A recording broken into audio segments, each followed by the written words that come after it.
An unjust law is itself a species of violence.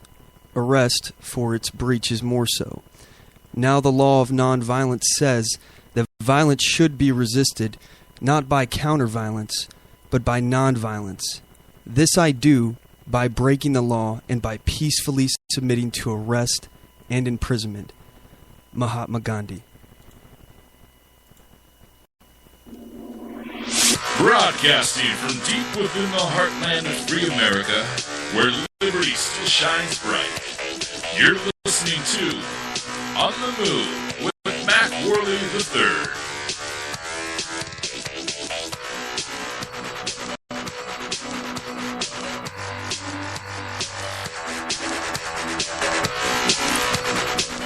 Hello, MacPack. It's great to be back with you for another episode of On the Move with Mac Worley. I, of course, am your host, Mac Worley III. This is the show that attempts to inspire you to stand up for your rights. We talk about all sorts of things like guns, government, liberty, philosophy, all sorts of things. We try to look at today's issues and see how we can come up with solutions or alternative ways of approach that would lead us to more liberty, more individual choice, more personal responsibility. That is the premise of this show. If you're just joining the program for the very first time, first of all, I would like to thank you. I know you have a lot of options on the things that you listen to, a lot of the news that you digest, and I certainly appreciate you tuning into our program and giving us an opportunity to bend your ear. If you're not aware, we broadcast every Sunday at 8 p.m. Pacific Standard Time. I'm sorry, 8 p.m. Eastern Standard Time, and that's 5 p.m. Pacific Standard Time for those of you on the West Coast. And we do that every Sunday. We do that from our website, our hub, OnTheMoveShow.com, or you can listen directly from Spreaker. That's where we host the podcast at. It's Spreaker.com/OnTheMoveShow. That's SPREAKER.com/OnTheMoveShow. You can listen right off of that. And don't forget to check us out at our website. Not our website. Don't forget to like us on Facebook, Facebook.com/OnTheMoveShow. You can message us live on the air here on Twitter, Twitter.com/OnTheMoveShow.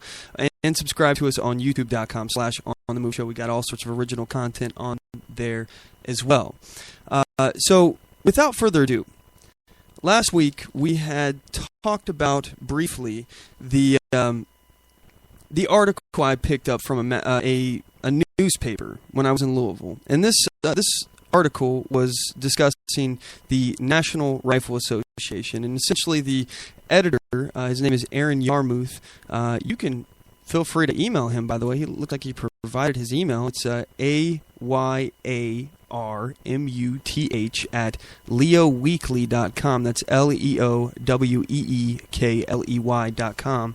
And anyway, this article is, let's say it's not very friendly towards the Second Amendment or the NRA for that matter. So the article started as, Dear National Rifle Association, really wish you'd just go away.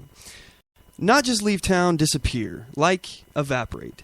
In lieu of that, however, welcome to Louisville, our compassionate possibility city. I've been told the NRA does a lot of good, from proper training on how to use firearms to promoting safe practices and awareness. It's too bad your leadership is hell-bent on pushing an irrational, unreasonable, anarchist legislative agenda, which contributes to over 30,000 violent gun deaths a year. So, let's just comment on that for one moment here. We have to keep in mind that 3/5 of the data where they're getting this gun deaths, again, they like to obfuscate and change what we're actually talking about here in relation to gun deaths, because there's a difference between gun violence or gun crimes, even between gun violence and gun crimes, because it could be considered gun violence for a homeowner, for example, to defend their property. Somebody breaks in their house, they shoot the criminal that's in their house trying to do harm to them or steal their property. That's gun violence, technically. Are you going to include that in your statistics? And is there any way that we can differentiate between unlawful gun use and and defensive gun use? But again, in this 30,000 violent gun deaths that they're talking about, 2/3 of those, 3/5 of those, that statistic consist of suicides. So, again, there's a little bit of manipulation happening here. You're not necessarily telling truth there. But I digress. We'll continue reading what he has to say here. But you must be doing something right. The NRA is the only organization that can bring together all three Republican parties in harmony. All three Republican parties. What is he talking about? I'm trying to figure that out. All three I don't know. Maybe you guys will know. Get me on Twitter at OnTheMoveShow, or you can call us. The number of the show is 360-450-5625. Again, that's 360-450-5625. I'm happy to talk to you. If you have anything on your mind, feel free to give us a call. The MacPack phone lines are open. Anyway, so he continues. So what is it about the NRA, the gun culture in America, that will unify, at least for the moment, the three Republican parties in Louisville? Three Republican. Maybe I'm not familiar enough with the political landscape here in Louisville, but I don't understand why there would be three political parties. It doesn't make any sense. I don't know. Anyway, he continues. Money, people who vote, the three new GOPs paying homage to the NRA this week in Louisville are represented by Senator Mitch McConnell, Senator Rand Paul, House Speaker Paul Ryan, and presidential aspirant Donald Trump. Oh, and our very own Tea Party, Special Governor Matt Bevinator, Matt Bevin, who he's referring to, the Bevinator. That's funny. Let me say that we are amazed that the elder establishment GOP is still breathing despite all the fractures, contusions, and trauma. We really wish y'all would find another leader or face for the old elephant, but we're used to having Mitch around. I wish I'd get rid of Mitch as well, honestly. He's a progressive, so... Anyway, it makes sense that this old elephant endures because his defining characteristic is marked by a unique ability to follow no particular moral or ideological compass. This is something that we happen to agree on. And to traverse whatever political path is most advantageous for him at the time. The old guard Republican Party's relationship with the NRA is the oldest and probably the strongest, despite some uncomfortable moments with one faux gun enthusiast, Reed Mitch, trying to flaunt his manliness with a shotgun. So, by the way, this is another thing that they like to do. Anti-gun extremists, and there can be no other word for denying someone, advocating, taking a position of denying an individual a right to defend themselves. That is extreme by any measure. I don't understand how anyone would argue that is not extreme. To say that someone does not have the right to defend themselves. But I digress. As I was saying, they were talking about the manliness of having a shotgun. They like to call us ammosexuals. This is a common thing I've seen recently from a lot of these leftist gun nuts, anti-gun nuts rather, is they call us ammosexuals, and they say that we're carrying a firearm because we have to compensate for our small something or other. You get the drift of what I'm saying. First of all, I find this commentary here is it obviously lacks substance, so it shows and it proves that they don't really have an argument here. They're saying that there's no other reason. Again, this shows their closed-mindedness, not our closed-mindedness. We're open-minded people. I'm one of the most open-minded people I know. I'm willing to have a conversation with people who I wholeheartedly disagree with, and I'm willing to listen to their arguments. Now, I may not agree with them at the end of it, but I at least give them an opportunity. I listen to your points, and if I can't find a way to refute your argument, then you're going to have me sitting here scratching my head and thinking about my position. This is what I do all the time. We do this every week on this show.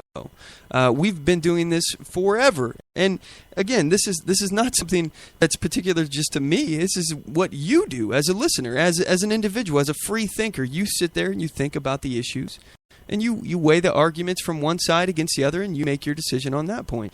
The idea that they can't even see our point, they just assume that we want a gun because we have small something or others as men. That we're compensating for something. They don't listen to our. First of all, it proves that they don't listen to our arguments, and because we make arguments, they just don't listen to them, or maybe they never hear them. There is a bit of media bias in this, and we're going to get to that a little later. But they assume that the arguments that we present aren't the truth. Like we don't want the right to defend ourselves. That this is all about us feeling macho because we got a big shotgun. Anyway, the article continues here. Let's see. He was talking about flaunting his manliness with a shotgun. It has a financial bond with the NRA that seems to be an unbreakable quid pro quo. By the way, if you're not aware, quid pro quo means this for that, basically. So you're getting something in exchange for something else. But once the establishment loses its grip entirely because of the insurgent Republicans, the deal may be off. Next, we see the Tea Party Republicans have sent their stalwarts to town, although they've recently been challenged by a new, louder, angrier brand of Republicans. The Tea Party came to prominence after the election of the first black president, a Democrat. I find it interesting. Oh, and he says here, coincidence? I find it interesting that he thinks that this had something to do, like this was the biggest issue for the Tea Party. Now, again, I don't necessarily agree with everything that the Tea Party stood for, and especially what it turned into in the end. I believe it got taken over. But it started out as a people being tired of the government being so damn big and having influence in every stinking aspect of your life. These are people who wanted to see the government shrunk. This had absolutely nothing to do with racism towards a black president. Now, there are obviously elements of that with anyone, with any group, with any section of society. There's obviously people that are racist, and I'm not denying that, but to basically call the NRA, or I'm sorry, the Tea Party, the entire reason for it to begin is because of an opposition towards the first black president, I think is it's a bit of a stretch. And it also, again, it shows your closed-mindedness. You're not willing to listen to anyone else on any other issue other than what you believe. If they're not saying what you believe, again, if they violate your safe space, then you're just going to automatically call them racist and a bigot, and you get the rest. So he continues, this powder keg found its spark in Sarah Palin and other unqualified leaders, according to his point of view, who preyed off people's fears and hatred, exploding into a force of true believer anti-government patriots. They are nothing like the last group who called themselves anti-government patriots, the original card-carrying Tea Partiers marching under the flag, bearing the slogan, "Don't tread on me." Rural white Americans, a well-regulated militia who created American freedoms with muskets and courage, the living embodiment of the Second Amendment. So he says that they're nothing like that group. This is his opinion. I would just like to say that I disagree with him. I think that people, again, his assumption is that these people are nothing like them because they are, racist against black people. I find it funny though because the left's always talking about how racist our founders were. Slavery, how so many of these founding fathers owned slaves. According to the left's own description of the founding fathers, his description of what the Tea Party is, these racist people that are were only trying to stop a black man from getting in the presidency. You would think that they would see some similarities there, but I guess not. He says that they're nothing like them, which, again, this is not about race. This was about the size of government, trying to massively shrink the size of the federal Leviathan. So I digress. We'll go back to the article because I could continue to tear this stuff apart here. Finally, and most important, we will host the newest Republican Party in Louisville. We didn't think anyone could trump the anger and the volume of the Tea Party, but then again, we didn't expect Donald Trump. There's that excuse. Oh yeah, but Trump.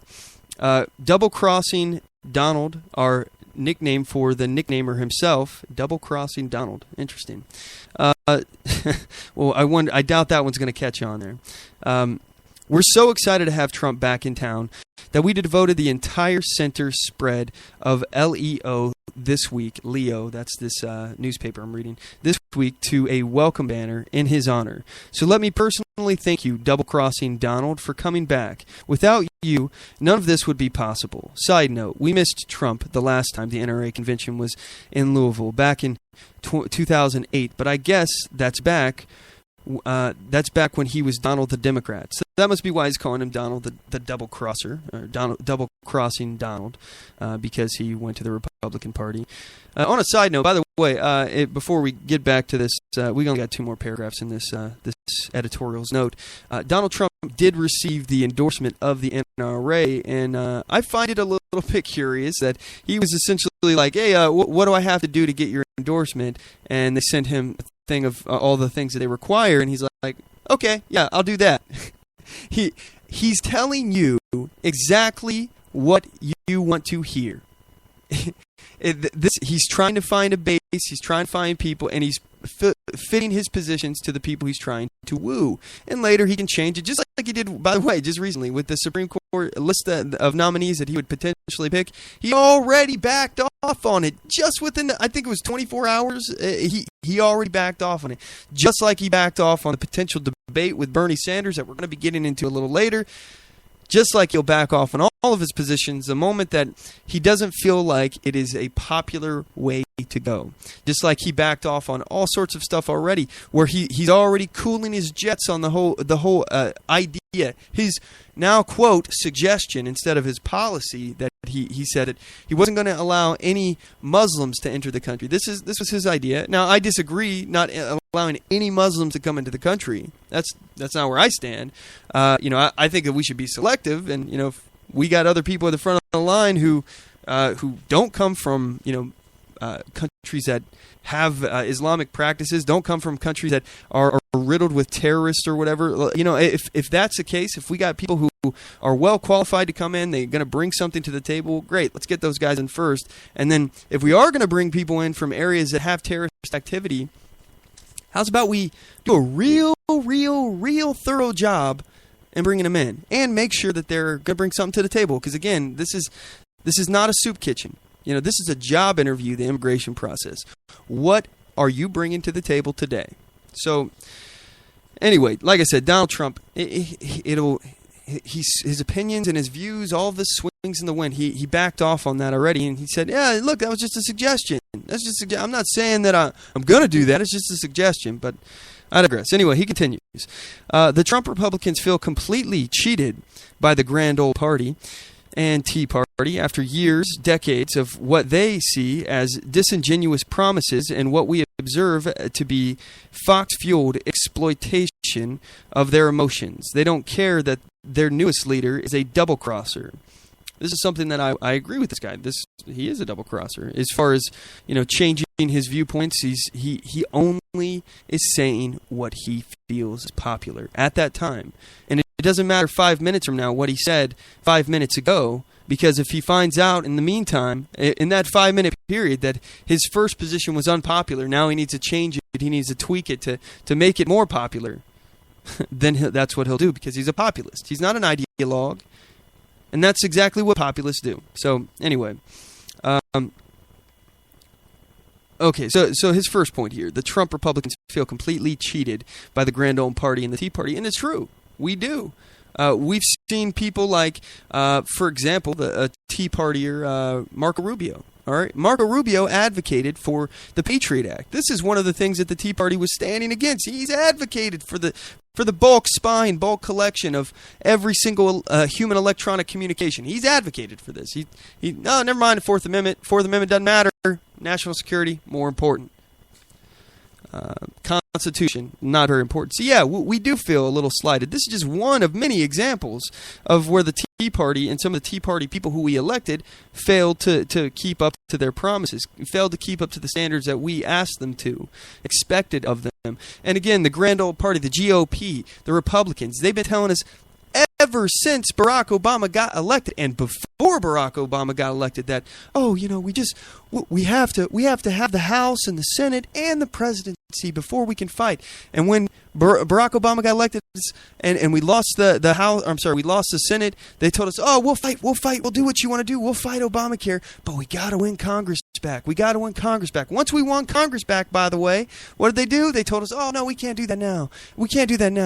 We have to wait to fight Obamacare until we have the presidency too. Then we can fight Obamacare. Again, they don't care about fighting Obamacare. All they care about is getting elected, staying in office, maintaining their power. Because they don't have any problem with how big this fucking, excuse me, wow, I just dropped a big F-bomb. I am so sorry. I got a little excited here.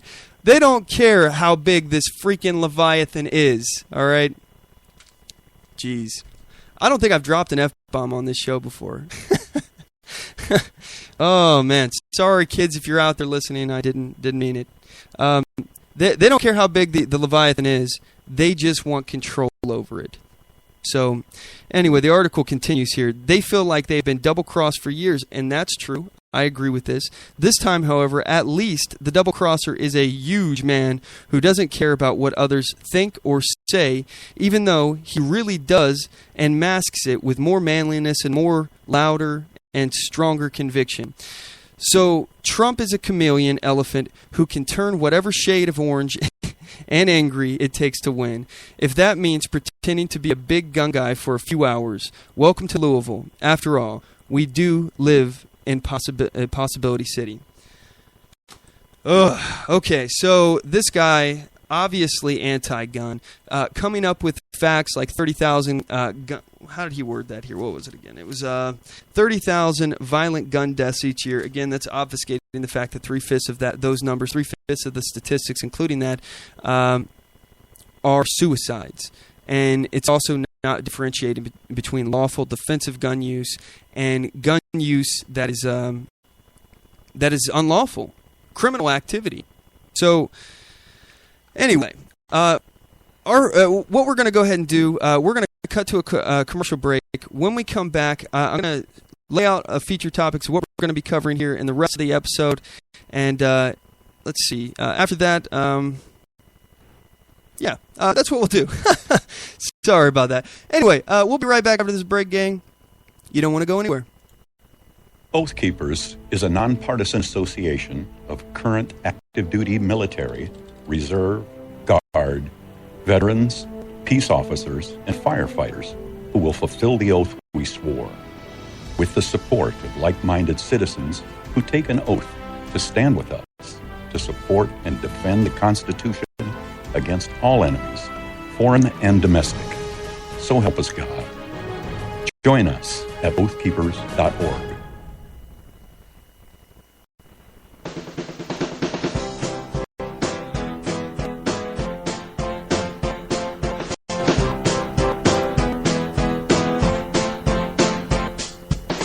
Support On The Move. Help us make this podcast bigger and better. You can do this by going to our store and purchasing one of our hundreds of products. All designs are original and made for patriots like you. Just go to cafepress.com/onthemoveshow. We appreciate your support.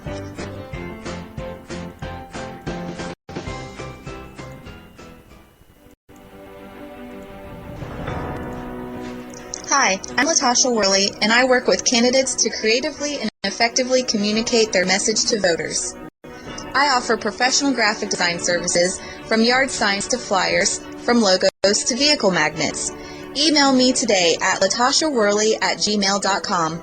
That's LATOSHA Worley@gmail.com for a quote on items for your campaign.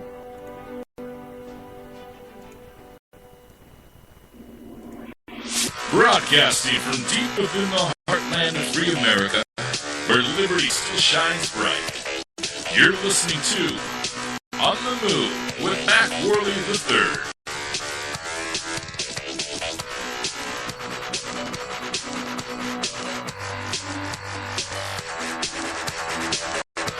All right, gang, we're back. The number of the show is 360-450-5625. Again, that's 360-450-5625 if you want to join the program, want to have a conversation, anything on your mind, feel free to give us a call. The MacPack phone lines are open. You can also get us on Twitter at OnTheMoveShow. And let's see. Let's do the feature topics for today. There's some things I want to talk about here. So first and foremost, today's show is titled Protesting versus Rioting, episode 121 of our program. This is, again, On the Move with Mac Worley, if you're just joining us. And our feature topics for today is the left's continued attack on the Second Amendment. We already had that newspaper article where the guy was basically being very negative towards the NRA and gun rights in general. So we're going to talk about the left's continued attack on that. I want to spend some time on this in the first hour. Then I want to talk about the difference between protesting, civil disobedience, and rioting. And then moving forward here, I want to talk about Donald Trump in the general versus Hillary Clinton. What might happen? Then if we have time, I want to cover Hillary Clinton's servergate scandal that's heating up, and move into Trump's comments on Bernie Sanders as his vice president, potentially. There was a clip that he was asked that question. So he actually said no. We're gonna get into that in a second. But the way he did it, I want to talk about it, and how he's backed out of a debate with Bernie Sanders. We got a lot of other articles that we're going to get to. Also, if you have anything on your mind, feel free to give us a call. Again, that number is 360-450-5625. You can get us on Twitter at OnTheMoveShow. Lots of ways that you can communicate with the program here. All right. So, moving on here, let's start out here with the left's continued attack on the Second Amendment. Let's start out with this is from the BaltimoreSun.com article written by Hal Riddell. It's called "Repeal the Second Amendment."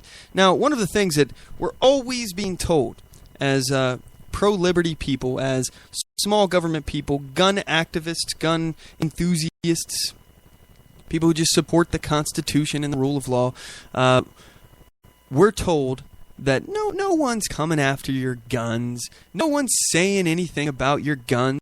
And also, many people completely ignore the Second Amendment. Well, this article, again, Baltimore Sun, it's acknowledging the fact that the Second Amendment is preventing them from doing what they want on guns. So let's dive into this here. In 2008, the Supreme Court of the United States decided in District of Columbia v. Heller that the Second Amendment to the U.S. Constitution protects a civilian's right to keep a gun in his home. And that's all that case came down to, by the way, gang. Back to the article. In 2010, the court decided in McDonald's v. Chicago that the Due Process Clause of the 14th Amendment limits the power of state and local governments to outlaw possession of handguns by private citizens. The vote in each case was 5-4. Not exactly a ringing endorsement of the court's reasoning in either case. But for now, the law of the land with regard to easy access to guns is settled. The Second Amendment is enthroned mistakenly, according to his opinion, but as a matter of law, as a fundamental dimension of individual freedom. The practical result is that we must live with carnage by firearms as a daily fact of American life. So, first of all, carnage. Carnage. They're referring to 30,000, as this article that I was reading previously here, 30,000 violent gun deaths each year. 30,000. And again, 3/5 of those are suicides. So you diminish that number down pretty substantially at that point, and then you have to talk about lawful gun use versus unlawful gun use, and then it's diminished again. So really, is that carnage? We're only talking about a few thousand deaths that are not lawful uses of the gun and are not suicides. So, carnage. Is there carnage on the street that we must live with? I want to. I mean, unless you're living in Chicago or a place that already bans guns, a place where there's extremely restrictive gun laws that prevent people from owning a gun to defend themselves. If you're talking about those places, then yeah, places like Chicago, they're freaking dangerous. So yeah, in that way, there's carnage. But again, that's not lawful. It's not lawful possession. Those people didn't purchase their guns legally. And again, I'm not necessarily advocating for the legal process, though, way of getting background checks and all this stuff. I completely disagree with that. But what I'm saying is that the reason why it's so bad is because the gun laws are making everyone else a soft target. And the criminals will always have the guns. They know now that the people that they're preying on, the victims, are defenseless. So it only emboldens them further. And that's really carnage. But I digress. So the article continues here. It says, "Surely the timid voices of reason and humanity whisper. There is some limit to the atrocities that Americans will tolerate. When Adam Lanza, with no prior criminal history nor treatment for mental illness, killed 26 people, including 21st grade students at the Sandy Hook Elementary School in Newtown, Connecticut on December 14, 2012, the nation was riveted and horrified. Something this unspeakable, this ghastly, this straight out of hell changed exactly nothing in federal law." And it should be pointed out, this is me speaking again here, that everything that they advocate for to counteract this kind of case, again, Adam Lanza would not have prevented it. Again, he got his firearm. If I'm remembering the cases right, I think this is the one who killed his mother, who legally owned the firearm. He stole her gun, killed her with it. Again, everything that they're arguing for laws that in order to stop this kind of atrocity would not have stopped it. So, and they admit this. If when pressed, they admit that the laws that they want to perpetuate here, that they want to force people to follow, would do nothing to stop a deranged individual from going on a killing spree. And more importantly, even without a firearm, this person could have caused a lot of mayhem, destruction, killed people. I mean, I'm not going to list all the different ways, but it's pretty obvious that somebody who wants to kill people, has no regard for human life, and wants to do harm to others, can do it even without a gun. Back to the article. Then in June of this year, a gunman killed 9 churchgoers in Charleston, South Carolina. 2 months later, a Virginia TV news crew was slaughtered on air, and the deed posted almost immediately to social media by the killer. And Thursday, a gunman killed at least 9 people and wounded others on the campus of Oregon's Umpqua, if I'm saying that right, Umpqua Community College. Okay, so again, all the gun laws that they want to do, they want to perpetuate here, will do nothing to prevent this violence. We've already talked about it. Many of these people got their guns in a legal way to begin with, or passed their background check. So again, even if, all right, you can't go around and stop people from doing bad things all the time. The government can't protect you from every single thing, which is why you need a gun. You need a gun to protect yourself from psychopaths like this. You need to be able to respond with force against force. The police will just show up and they'll count how many bullet casings are on the ground and take some fingerprints and all that. And what are they going to do? What are they going to do? People are already dead. People are already dead. You think it would help somebody to, for example, the Virginia News TV crew, all right? They were slaughtered on the air. They were actually shot on the air. Think calling 911 helps after that? Yeah, maybe to get somebody to the hospital, but it didn't help that person in that moment. Cops can't be everywhere at every second. That's why we need to take personal responsibility for ourselves and be armed if we want to protect ourselves and people around us. So the article continues. What will it take to shock us out of our stupor? Another dead president? Ooh, the Secret Service should be investigating this person right here. They're talking about assassinations. Again, let me point out, none of the laws that they want to pass are going to get guns out of our society. All it's going to do is get guns out of the hands of the excuse me. Sorry, I've been trying to recover from being sick here. All it's going to do is get the guns out of the law-abiding citizens' hands, the people that you didn't have to worry about in the first place. Those are the ones who aren't the criminals. The criminals are still going to have the guns. So if you're worried about violent crime, the idea is to have more guns in society rather than less, because criminals are going to have guns. Therefore, and there's nothing we can really do about that.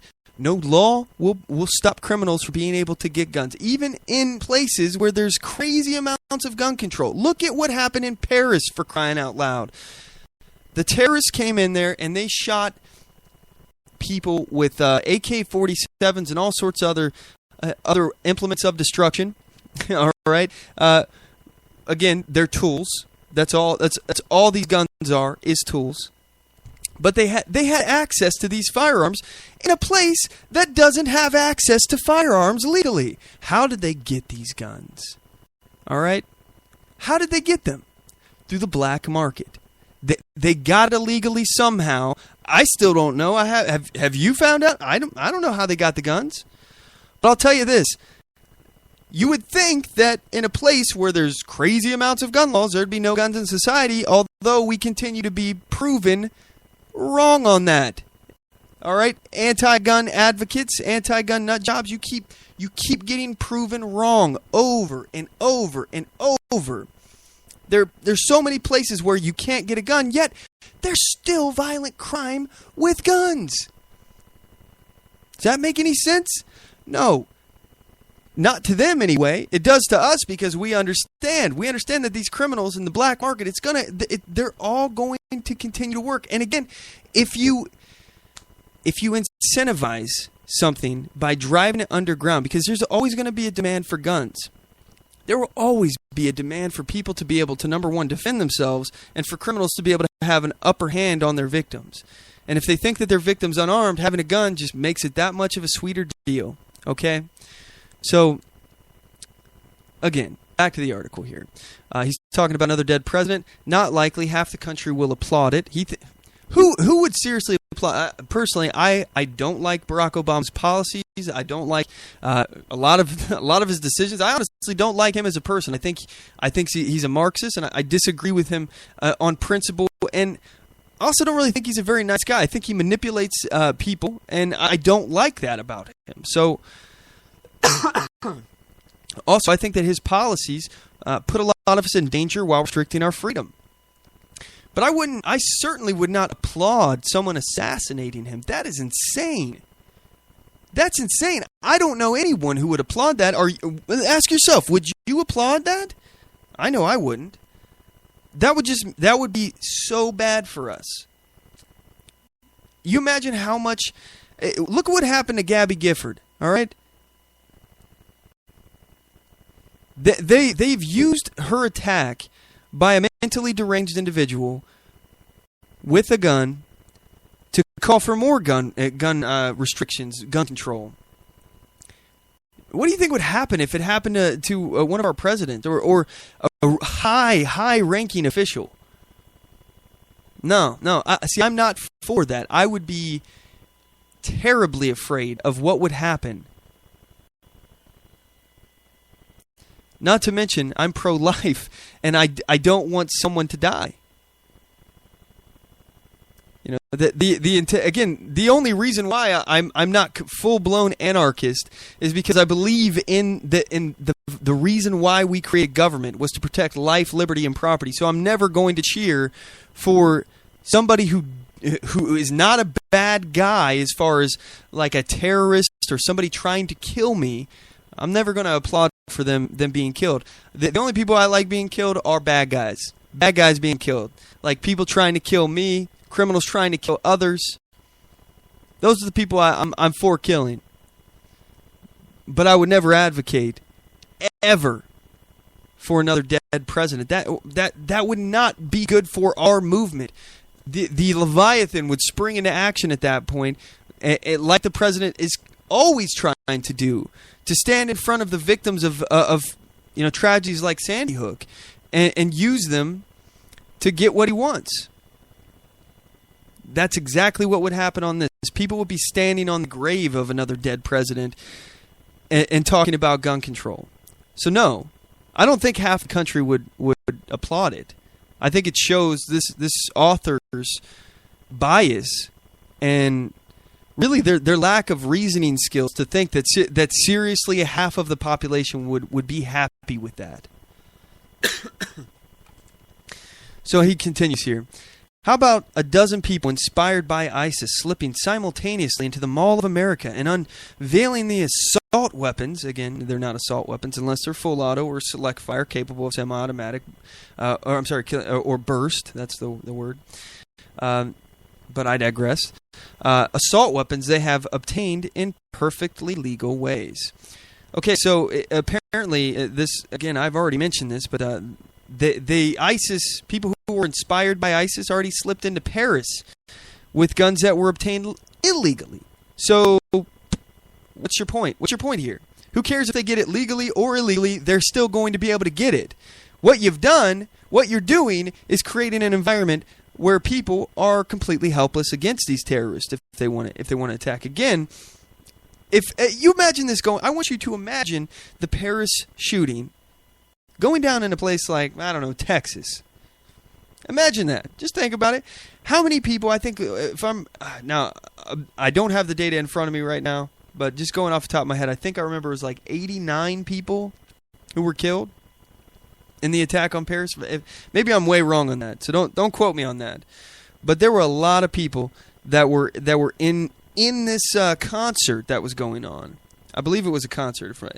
Again, I don't have the information right in front of me, but there was a lot of people in there. Now, in a place like Texas, do you think that unless the venue didn't allow them to have guns, all right, if people could just come in with guns if they wanted them, how many people out of an audience of, I don't know, let's say 100 would have some guns? I would imagine there'd be a pretty decent amount of guns in the audience. And because Paris doesn't respect people's individual right to keep and bear arms, nobody had guns. If I remember right, too, I think there was actually a few law enforcement officers that were in the crowd at the concert, but they were not armed either. Again, what difference is there to steal from Hillary Clinton? What difference does it make if the terrorists get the guns legally or illegally? They're still going to find a way to get the gun. The only answer, I think, is to make sure that you even the playing field, and nothing does that better by allowing people to arm themselves as well. The article continues, I cannot imagine what level of gun violence will serve more to horrify than to entertain. It is certainly a respectable idea to accept the Second Amendment and treat death by firearms as a public health issue. It is doomed to fail, however, because it isn't the criminal or the psychotic who produces the murder. It's the easy means to act out one's fantasies that produce the criminal and the psychotic. Millions of guns, thousands of deaths. Again, this entire statement is false. This is a complete false premise, complete false argument, because, again, it is not the easy means. His argues that it's the easy means to act out one's fantasies that produce the criminal and the psychotic. No. First of all, that's just absolutely not true. Because, again, criminals, if they want to hurt somebody, anyone who wants to hurt someone, they could still hurt someone. People murder people with knives. People do it with bats. Run people over with cars. It happens. It has nothing to do with an easy means to act out one's fantasies by getting a gun. All right, that's people who want to hurt others can find ways to hurt others without firearms. But more importantly, the argument is completely false in that gun violence still happens in places that have outlawed guns. How do you account for this, Mr. Anti-Gun Extremist? How is this happening? It's not an easy means. They've made it illegal. You can't go to a store and buy one. There's going to be no answer for this, or if there is, it's going to be more obfuscation and shifting. And again, they either, one, don't listen to our arguments, or don't hear them. Maybe they're just in their own little bubble, or they know they're lying, and they're not willing to actually have an honest conversation about it. Anyway, the article continues. Retired Justice John Paul Stevens, the leading dissenter in Heller and McDonald, has published a wise little book, 6 Amendments, How and Why We Should Change the Constitution. He suggests he suggests 5 words be added to the Second Amendment so it reads, a well-regulated militia, comma, being necessary to the security of a free state, comma, the right of the people to keep and bear arms when serving in the militia shall not be infringed. That's the when serving in the militia has been added. So, all right. I welcome this argument. I welcome them to have this conversation about how they would like to change the Second Amendment. But in doing so, I think they should at least acknowledge that the things that they're doing are, in fact, infringing upon the Second Amendment. They believe, and by inserting when serving in a militia, they're acknowledging that the whole argument that the left makes about how, oh, well, the right to bear arms only counts if you're in a militia. That's all the Second Amendment was talking about. They're arguing here that we should interject this into the Second Amendment. Therefore, their whole point here is that it doesn't mean what they say it means, and they have to change the meaning to make it mean what they want. Now, first of all, I welcome the conversation. I welcome the process of actually talking about how our Constitution works and how the amending process works, because this is something the left typically completely ignores. They never want to do things through the Constitution. All they ever want to do is just ignore the Second Amendment, pass laws that violate your rights, and act like, oh, yeah, hey, that only applied to a militia. Well, again, we see here they don't really believe that. They've been lying this whole time because they want to change the Second Amendment to mean what they think that they say that they thought it meant, and now are admitting that it doesn't. So, yeah, I welcome this conversation. But we all know that the people of the militia, even if you did change this, all right, it doesn't change the fact that the people serving in the militia at the time of the founding anyway were the people. Any able-bodied man or child, honestly, if you were 16, I think you could serve in the militia, probably younger. But yeah, their argument is that people shouldn't have a right to bear arms. Again, I'm a big fan of the militia in terms of our national security. I don't believe that we should have a standing army. I know our founding fathers were against it. But let's continue with the article here. I don't want to spend all day commenting on this here. We're almost through the first hour. I say let's get rid of the Second Amendment altogether. Let the states and Congress regulate firearms as they see fit. Some states, most of them without big city violence, will retain laws that allow citizens to carry concealed firearms. Gang-ridden Chicago will try again to crack down on guns. Congress will reconsider universal background checks and the prohibition of assault weapons. Again, misusing the term. So let's think about this for a second. Let's hear this argument out. I say let's get rid of the Second Amendment altogether. Well, I disagree with that. I don't want to get rid of the Second Amendment altogether because in his idea, let's turn it over to Congress. Let the states and Congress regulate firearms as they see fit. Now, the Second Amendment is there. The reason why it was put there was to protect citizens against the federal government, Congress, passing laws that would restrict gun rights. So one broad brush, the federal government says it's illegal to have a gun. So within the whole country. Now, personally, I disagree with this interpretation, but this is a way that we've changed things now. We've amended. We've gone the whole living Constitution route in some respects, which I disagree with too.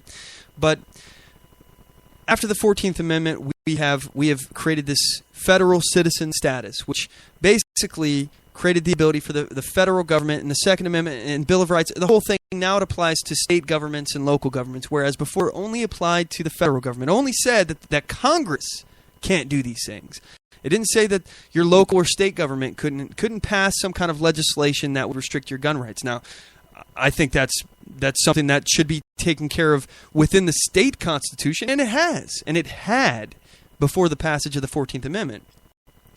Look that up. Feel free. Don't just take my word for it. So in some respects, I'm a fan of states' rights, of leaving things to the states. Definitely not to the Congress, because if you repeal the Second Amendment, the federal Congress can say we're going to make guns illegal, and they have no right to do that. And just like I don't think that the state governments have a right to do that, but that should be enshrined in the state constitution. If there is nothing in their state constitution, you have no legal protection against your state doing that, which is a problem, and the people of that state should do something about it. But his argument that you get rid of the Second Amendment altogether and let the states and Congress regulate firearms as they see fit, completely totalitarian, violates natural law, your natural rights, and he says some states, most of them without big city violence, will retain laws that allow citizens to carry concealed firearms. Not if the federal government makes it illegal. Again, that's the concern here. That's why we have a Second Amendment. That's why it was initially created, to prevent the federal government from doing that.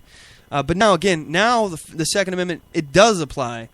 Again, after the passage of the 14th Amendment, it does apply to state governments and local governments. So the Second Amendment gives you protection all across the board of government. So government can't restrict it now. Any government cannot restrict your right to bear arms. According to the 14th Amendment and the Second Amendment together, the way it all works, it's crazy. Crazy. But his interpretation here is wrong, because even if states wanted to have complete unrestricted gun rights, and the federal government decided that they were going to pass a broad sweeping gun ban or something along those lines, then they would not be allowed to conceal it. It would be a federal crime. And we'd be in the same situation where if you're in Colorado smoking weed, you may be completely a lawful citizen within the state, but you're violating a federal law. He finishes up the article with this paragraph. As Justin Stevenson informs us in his book, legislators are in far better positions than judges to assess the wisdom of such rules and evaluate the costs and benefits that rule changes can be expected to produce. It is those legislators, rather than federal judges, who should make the decisions that will determine what kinds of firearms should be available to private citizens and when and how they may be used. Constitutional provisions that curtail the legislative power to govern in this area unquestionably do more harm than good. And we've already seen enough harm. All right, so let's break that one down here. Legislators are in far better positions to judge and assess the wisdom of such rules. That's his basic premise. He's referring to state legislators, essentially, which I would agree on the point that legislators of states are in a far better position than federal legislators to decide policy, all right, to decide what legislation they're going to do, how it works for their state. This is why I'm an advocate of states' rights. I think that you can't just do one cookie-cutter solution and expect it to work in every single state. Each state runs different. Each state has different people. Each state will have different results. And what works in New York may not work in Kentucky, for example. So I'm a fan of states' rights in this regard. But he's not talking about just state legislatures. He says it's, according to Justice Stevens, it is those legislators rather than federal judges who should make the decisions. And I agree that state legislators can make better decisions on how policies and laws and stuff like that will work better than federal judges could, because, again, these guys sit for life. They're appointed. We talk about the Supreme Court, not accountable to the people. But more so, he's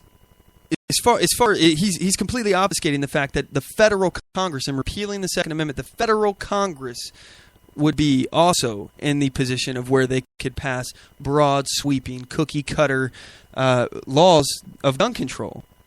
And again, those people sitting in D.C. Have absolutely no idea of what the effect their policy will have on a small town in, let's say, Nebraska, or anywhere in the country that they don't have any experience. They're not on the ground. They don't know the situation.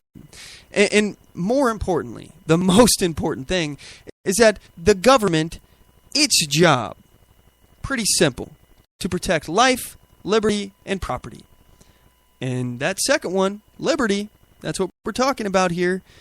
They cannot pass a law, according to the Constitution, founders' intent, that would violate someone's right to own a firearm and carry a firearm. It doesn't just say you can keep it in your house. It says your right to keep and bear arms.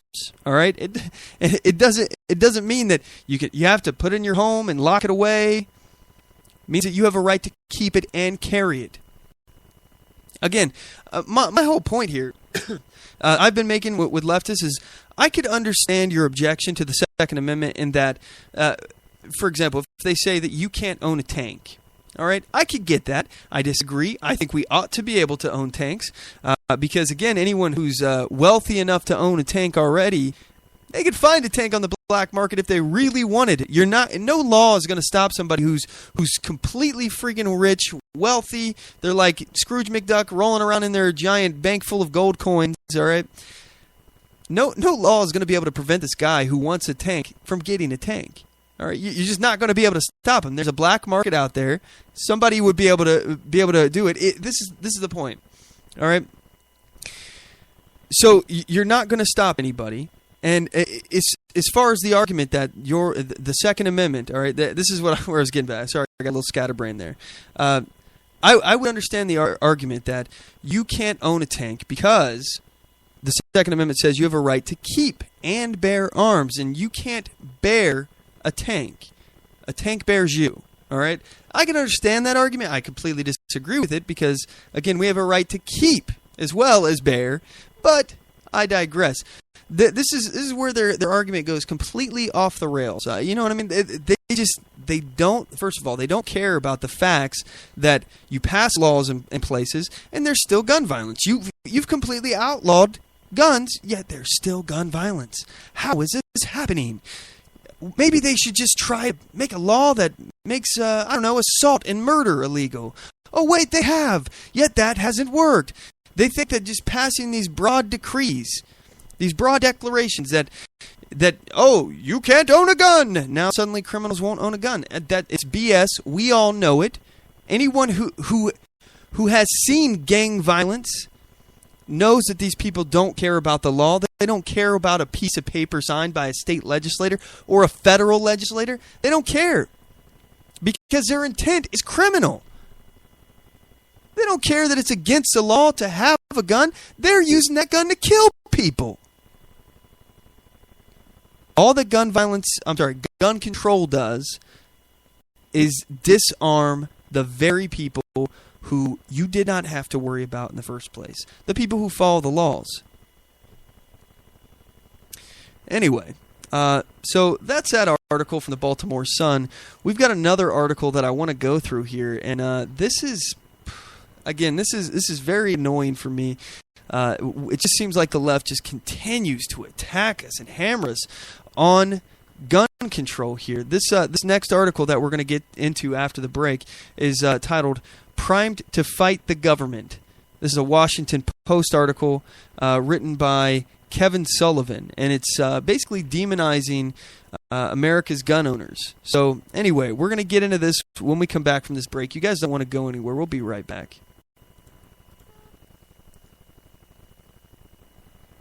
I do solemnly swear that I will support and defend the Constitution of the United States of America against all enemies, foreign and domestic, and that I will bear true faith and allegiance to the same, and that I take this obligation freely without any mental reservation or purpose of evasion, pledging my life, my fortune, and my sacred honor. So help me God. Join us at oathkeepers.org.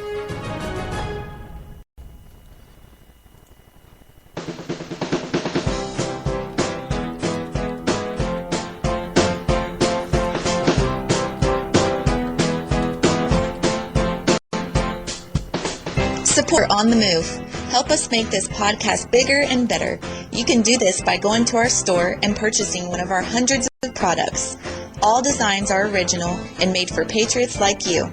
Just go to cafepress.com/OnTheMoveShow. We appreciate your support.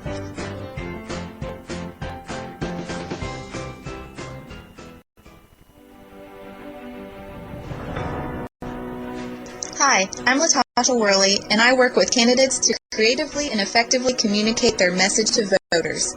I offer professional graphic design services, from yard signs to flyers, from logos to vehicle magnets. Email me today at latashaworley@gmail.com. That's Worley@gmail.com for a quote on items for your campaign.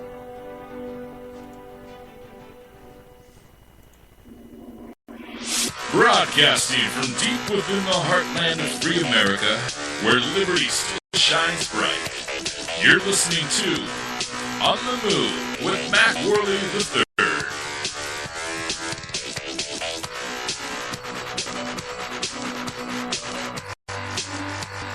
Hey gang, we're back. Alright, this is the second hour of the program. If you're just joining us, I certainly appreciate you tuning in. We are On the Move with Mac Worley. I'm Mac Worley, and we broadcast every Sunday at 5 p.m. Pacific Standard Time, 8 p.m. Eastern Standard Time, and let's continue where we left off here. So, we were talking about this article here on the Washington Post, written by Kevin Sullivan. It's titled, "Primed to Fight the Government. A fast-growing U.S. movement armed with guns and the Constitution sees a dire threat to liberty." Anyway, let's see. So the argument basically goes in. He's talking about how these people are basically anti-government. Let's see. I'll just go ahead and dive into it. B.J. Soper, I think I'm saying that right. Again, I'm terrible at reading names. B.J. Soper took aim with his AR-15 semi-automatic rifle and fired a dozen shots at a human silhouette target. Soper's wife and their 16-year-old daughter practiced drawing pistols. Oh, how terrible! How could this man allow his wife and a 16-year-old daughter to draw pistols? Oh my gosh! Then Soper helped his 4-year-old daughter in pink sneakers and a ponytail work on her marksmanship with a 22 caliber rifle. How dare him? How dare he, sir? Give a 4-year-old daughter in pink sneakers, no less, and a ponytail a 22 caliber rifle. Is he mad? What's wrong with this man? Deep in the heart of a vast U.S. military training ground surrounded by spent shotgun shells and juniper trees blasted to shreds, the Central Oregon Constitutional Guard was conducting its weekly firearms training. The intent is to be able to work together and defend ourselves if we need to. How dare them? How dare he want to defend himself or someone else? Said Soper, age 40 years old, a building contractor who is an emerging leader in a growing national movement rooted in distrust of the federal government, one that increasingly finds itself in armed conflicts with authorities. These guys, this is so biased. Ugh, it's the Washington Compost. Those in the movement call themselves patriots. What is that? Some alluding that they're not? I don't know. We'll see. Let's keep diving in. Demanding that the federal government adhere to the Constitution and stop what they see as a systematic abuse of land rights, gun rights, freedom of speech, and other liberties. And I don't see him refuting any of this. We'll see. We'll see what he does here.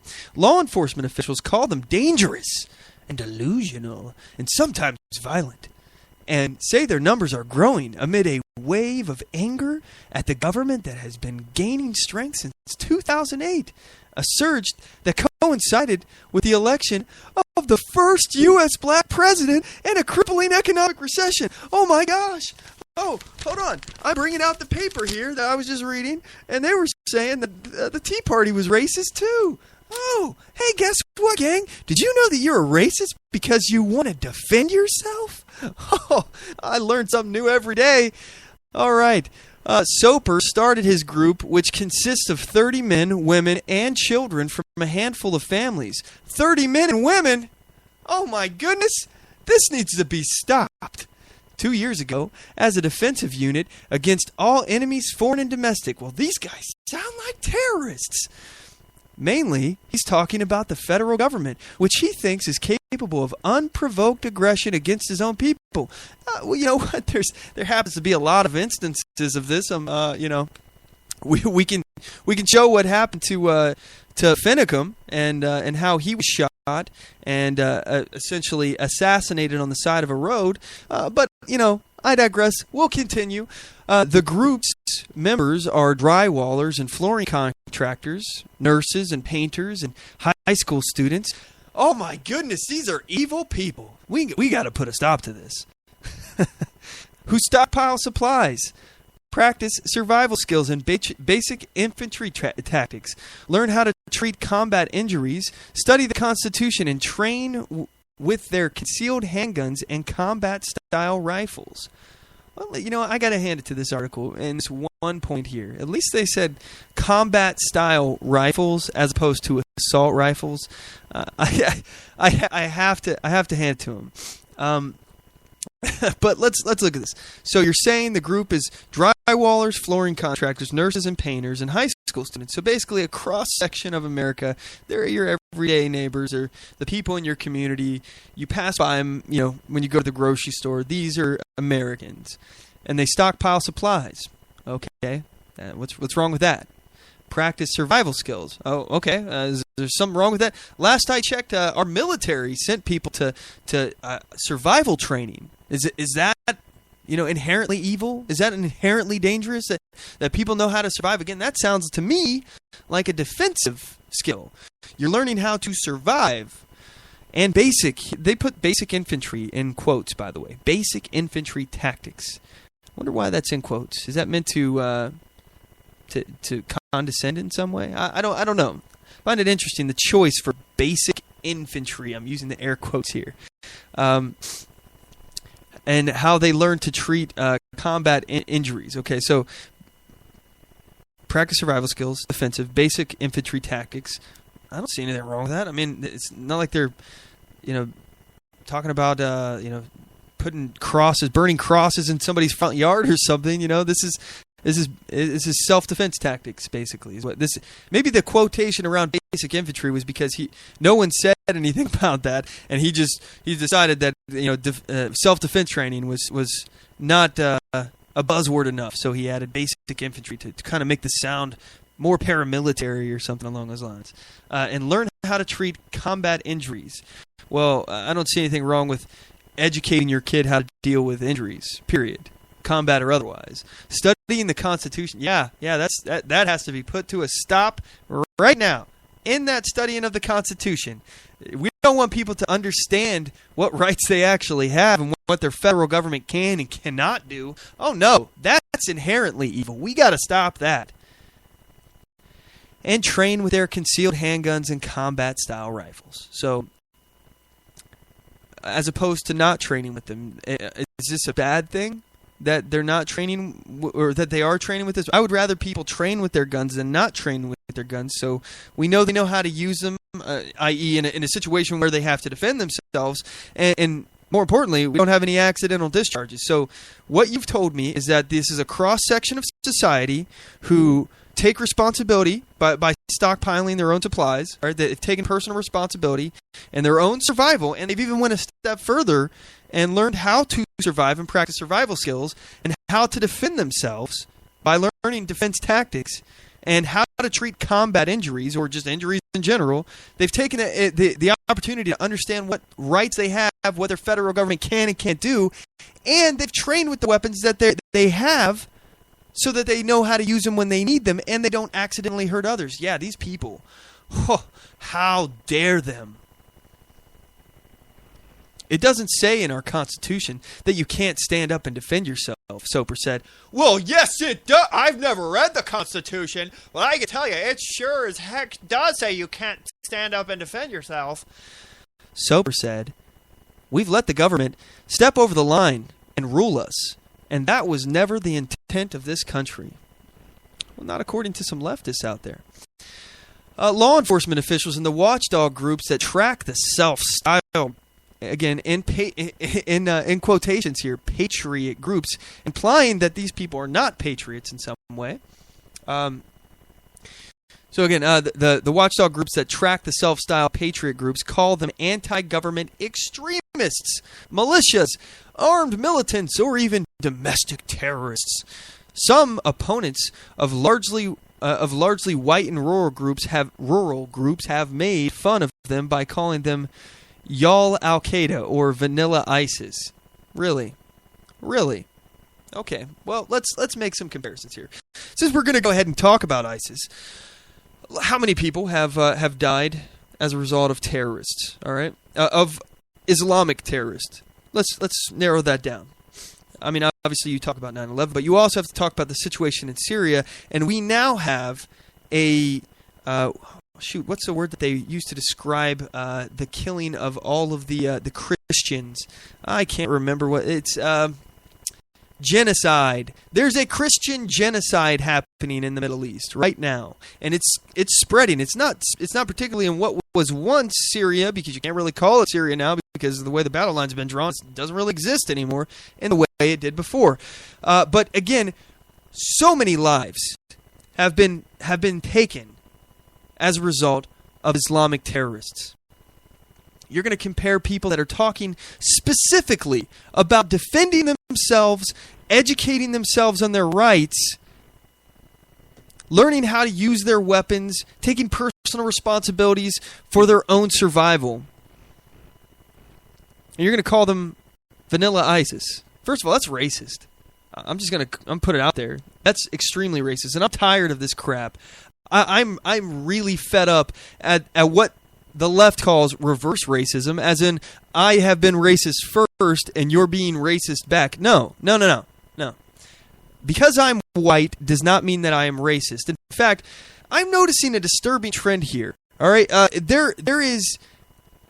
Now, I'm not going to say that there's no people who are white that are racist. Obviously, there are, but I think it is a very, very small cross-section of our society. And according to polls, I've seen polls that have showed that it's not even in the double digits of how many white people in America are racist.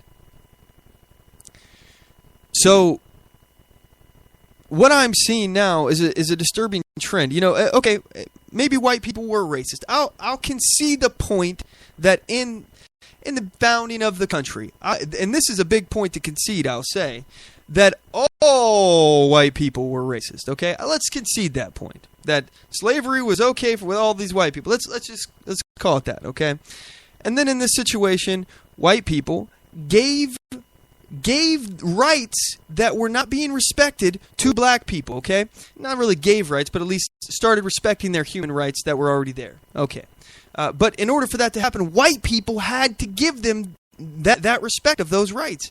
White people, they're the only people that could vote. White men in particular. All right, so somehow, some way, all of these racist white people changed their minds. Okay, we'll just call it that. They changed their minds on the issue of racism, and they started respecting the human rights of these individuals. And now, what we see today, all right, I'm starting to see a disturbing trend. I'm actually seeing a lot of black people who are racist. A lot of black people who are racist. Now, not all of them, obviously, but I would venture to guess that there are more black racists in our society today against white people than white people who are racist against black people. That's my personal opinion. And what I mean by racist is that somebody who is treating another person differently because or expecting different things from them because of the color of their skin, who make assumptions about people based upon the color of their skin. Now, I know this isn't popular, but I don't really care. I'm not out to make, to win any popularity contests here. I don't really care. The point is that what we have seen now, I see so many of my peers, other white people. Let's just say that. Let's say white men. All right, people that are so afraid to be called racist that this kind of first of all, they use things like vanilla ISIS, where they are themselves being racist towards their own race, and secondly, they are apologetic and they don't want to stand up for themselves. Okay, what do I mean by that? Like, for example, let me just give you a little example. You've probably seen this a lot. Okay, there was a conversation that I overheard about someone joking about them eating a cracker and they were white. And they said, "Oh, look, it's a cracker eating a cracker." Okay, and they did this in front of a black person, and they're like, "Hey, you should have commented on that and laughed about it." And that's there's nothing wrong. You can joke about that, and that's funny and stuff like that. But look, I feel like in our society, there's so many people that are so afraid to be proud of being white. I feel like it's almost counterculture. It's considered racist to be white and proud of it. And we are already, as white people, we're already the only race of people it's okay. It's completely lawful to be discriminated against. It's okay. I was reading an article the other day that by 2020, white people will be the minority. What are we going to do then? I'm just curious. What's going to happen when we are actually a minority in our own country here, and it's okay for us to be discriminated against because we have historically been racist at some point. White guilt, I think, is a problem now, just as much as white racism was in the past. There has to be an equilibrium here. The only way that we're gonna be able to go forward successfully here is for us to be equal. Look, I didn't have anything to do with slavery personally. You know, I wouldn't have slaves now. I'm broke, man. If slavery was legal now, I would not even own a slave. Number one, morally, because I don't agree with slavery. But number two, I wouldn't even be able to afford one. Okay, so I'm not a rich landholder or anything like that. All right, but back to this article. We kind of went off in the weeds. I'm sorry, but this conversation was stuck in my craw all week. By the way, we got some activity on the chat room here. Let's see. James Brunsgard was saying, today I attended a special Memorial Day service at Fort Snelling Memorial Chapel in Bloomington, Minnesota, I think. Is that Minnesota? We had a memorial garden for 345 troops that lost their lives in the battle against terrorism in the 5-state area. I'm a third-generation Navy and Iraq War vet, and I lost a good Christian buddy in the States. He was electrocuted working on a naval craft back in the early 90s. Sorry to hear that, James, but yeah, as far as what has happened, how many people have died, back to this article here, have died in this fight against ISIS and radical Islam. It's not even just our troops, but it's not even just people who've died and been attacked by that. It's also the people living in that region. How many people have died of that? And then ask yourself, how many people have died from these right-wing vanilla ISIS people? Again, the numbers don't even compare. What they want to do is they want to demonize American gun owners, the left. They want to demonize American gun owners and compare them to people that do not match the comparison. Vanilla ISIS, y'all Al-Qaeda. Very racist. It's not reverse racism, it's racism. I'm sick of it. Anyway, the article continues. Mark Potok of the Southern Poverty Law Center, which monitors extremism, said there were 150 such groups in 2008 and about 1,000 now. So again, they keep saying that this is all because of a black president. Again, this is what they keep linking this to. Do you buy this? Let me ask you, if Hillary Clinton was elected in 2008, do you think that we would still be fighting in the same way if the groups would have exploded? Do you think that Barack Obama being black had that big of an impact? I personally didn't care. The fact that he was black made no difference to me at all. In fact, if anything, it made me hope that he would be better than he was. Because I didn't want to be against the first black president. I would have loved to have been in support of the first black president, but we picked the wrong one to go first. And it has nothing to do with his skin color. It's about the content of his character and his policies. Potok and other analysts, including law enforcement officials who track the groups, said their supporters number in the hundreds of thousands, counting people who signal their support in more passive ways, such as following the groups on social media. The Facebook page of Oath Keepers, a group of former members of police forces and military, for example, has more than 525,000 likes. Good. What's wrong with that? Anyway, so let's see here. The article continues. President Obama's progressive policies and tough economic times have inflamed anti-government anger. Okay. Progressive policies, check. I agree with this. And tough economic times have inflamed anti-government anger. Well, I would argue that you're leaving out some of the reasons here.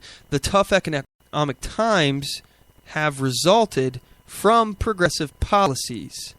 So that's why it's kind of a big deal. It's kind of a big deal you need to mention here. One of the reasons why people are against the government, the anti-government anger, is because the progressive policies have created tough economic times and massively expanded the federal government. Again, they don't listen to our arguments. They don't take us seriously. They think that we're stupid. This is all the portrayal of what they try to do. They try to tell us that, or tell everybody, that gun owners are stupid, ignorant, and inbred, and racist. The same vein of rage into which Donald Trump has tapped during his Republican presidential campaign, said Potok and Mark Pitcavage, who works with the Anti-Defamation League. That sounds like a superhero thing. The Anti-Defamation League. And has monitored extremism for 20 years. Much of the movement traces its roots to the deadly 1990s. I've never heard of that as deadly. The deadly 1990s confrontations, there we go, between civilians and federal agents at Ruby Ridge, Idaho, and in Waco, Texas, that resulted in the deaths of so many as 90. Well, okay. I don't think that the federal government handled that very well. Do you? I mean, the way that they assaulted these compounds and killed everyone inside, basically, kind of not a good PR move. FYI. I would say that some of the movement tracing its roots back to that is because of the way that the federal government essentially killed these people. Now it's lumping in terrorists like Timothy McVeigh. Let's go ahead and go into this here. Timothy McVeigh cited both events before he was executed for the 1995 Oklahoma City bombing that killed 168 people, and said he had deliberately chosen a building housing federal government agencies. So yeah, you'll have different degrees of people inside these movements. All right, and I won't deny that within liberty movements of people who, maybe some of the 525,000 people who liked that Facebook post may sympathize with some of Timothy McVeigh's views. Some of them. I would argue a very, very small fraction of them. Maybe none. But they're making it out to seem like we're all Timothy McVeigh. That's what they're trying to say, is that we are people in the liberty movement, people who are pro-Constitution, pro-natural law. We're domestic terrorists. That's what this is, the picture they're painting for us right now. Now, a second wave is spreading across the country, and especially in the West, fueled by the internet and social media. J.J. McNabb, an author and George Washington University researcher who specializes in extremism, said social media has allowed individuals or small groups such as Soapers to become more influential than in the 1990s, when the groups would spread their message through meetings at local diners and via faxes. Remember that technology, faxes?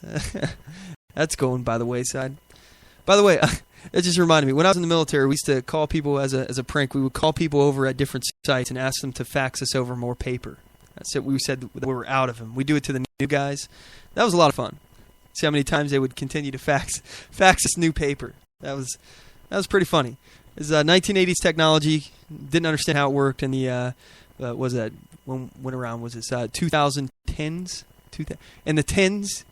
This is getting weird, by the way. When the century loops over, I know I'm going off the weeds here. Sorry, but when the century looped over to 2000, it's weird to refer to things as like aught 8, and the 16s or the 20s. We're going to be entering into the 20s pretty soon.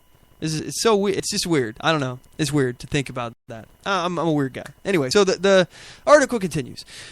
The movement received a huge boost from the 2014 standoff at Clive Bundy's ranch in Nevada, where federal agents and hundreds of armed supporters of Bundy faced off in a dispute over the rancher's refusal to pay fees to graze his cattle on federal land. Now, again, this is a difference here. There's a total difference between the movement of Bundy, Clive and Bundy's, all right, and just being a gun owner. They're trying to demonize all gun owners. They're trying to paint a broad brush here and say that this is what gun owners are. And not all gun owners supported Clive and Bundy. Some did, some didn't. But this is a totally different issue. You're talking about a state's issue. You're talking about ranchers' rights. This is a completely different thing, all right? And yeah, a lot of people, when they saw what happened, with Clive Bundy, they rushed to support him. And yeah, the internet helped. I agree. The internet helped people see what was going on. And people who saw the facts, saw what the federal government was doing, and they disagreed with it, came to the defense of one of their fellow citizens. What's wrong with this? When federal agents backed down rather than risk a bloody clash, Bundy's supporters claimed victory and were emboldened to stage similar armed face-offs last year at gold mines in Oregon and Montana. In January, dozens of armed occupiers led by Bundy's sons, Ammon and Ryan, took over the headquarter buildings at the Malheur National Wildlife Refuge near rural Burns, Oregon, an action that resulted in the death of Robert Lavoie Finicum, an occupier who was shot by state troopers. All right, so an action that resulted. So it's interesting because they're talking about how he was an occupier at the headquarter building, yet they make no mention of the fact that he was not anywhere near the headquarter building when he was assassinated by the police. And in fact, I think that wasn't even the state troopers that shot him, was it? I thought it was the FBI, if I'm remembering that right. Maybe state troopers were on scene. I'm not sure who actually did the shooting. I'll let that one stand. I don't know. Soper has been in the middle of it all. He says he tried. He says he tried to be more moderate, a more moderate voice in a movement best known for its hotheads. He spent a month living in his RV at Burns, trying to talk to occupiers into standing down. All right, so he's not even necessarily on this side. So what is your point? Why are you bringing this up? Why are you mentioning Ammon and Ryan? Why are you mentioning Clive and Bundy? Why are you mentioning the wildlife? This guy, who you've done the article on, has already discussed how he tried to talk these guys into standing down. Again, you already know my position on this, and it does mean... I'm sorry, I lost my train of thought here. You already know my position as far as the Occupy. They had every right to occupy the refuge, the wildlife refuge, and they had every right to be armed in the process. But my point about, and this is what I've been making before, is that it's easy for them to demonize us when we're armed. All right. So if our idea is to protest or stand up against something that we find unjust, okay, if our idea is to practice civil disobedience, which we're going to get into in the next segment of the show, that's the headline of this show.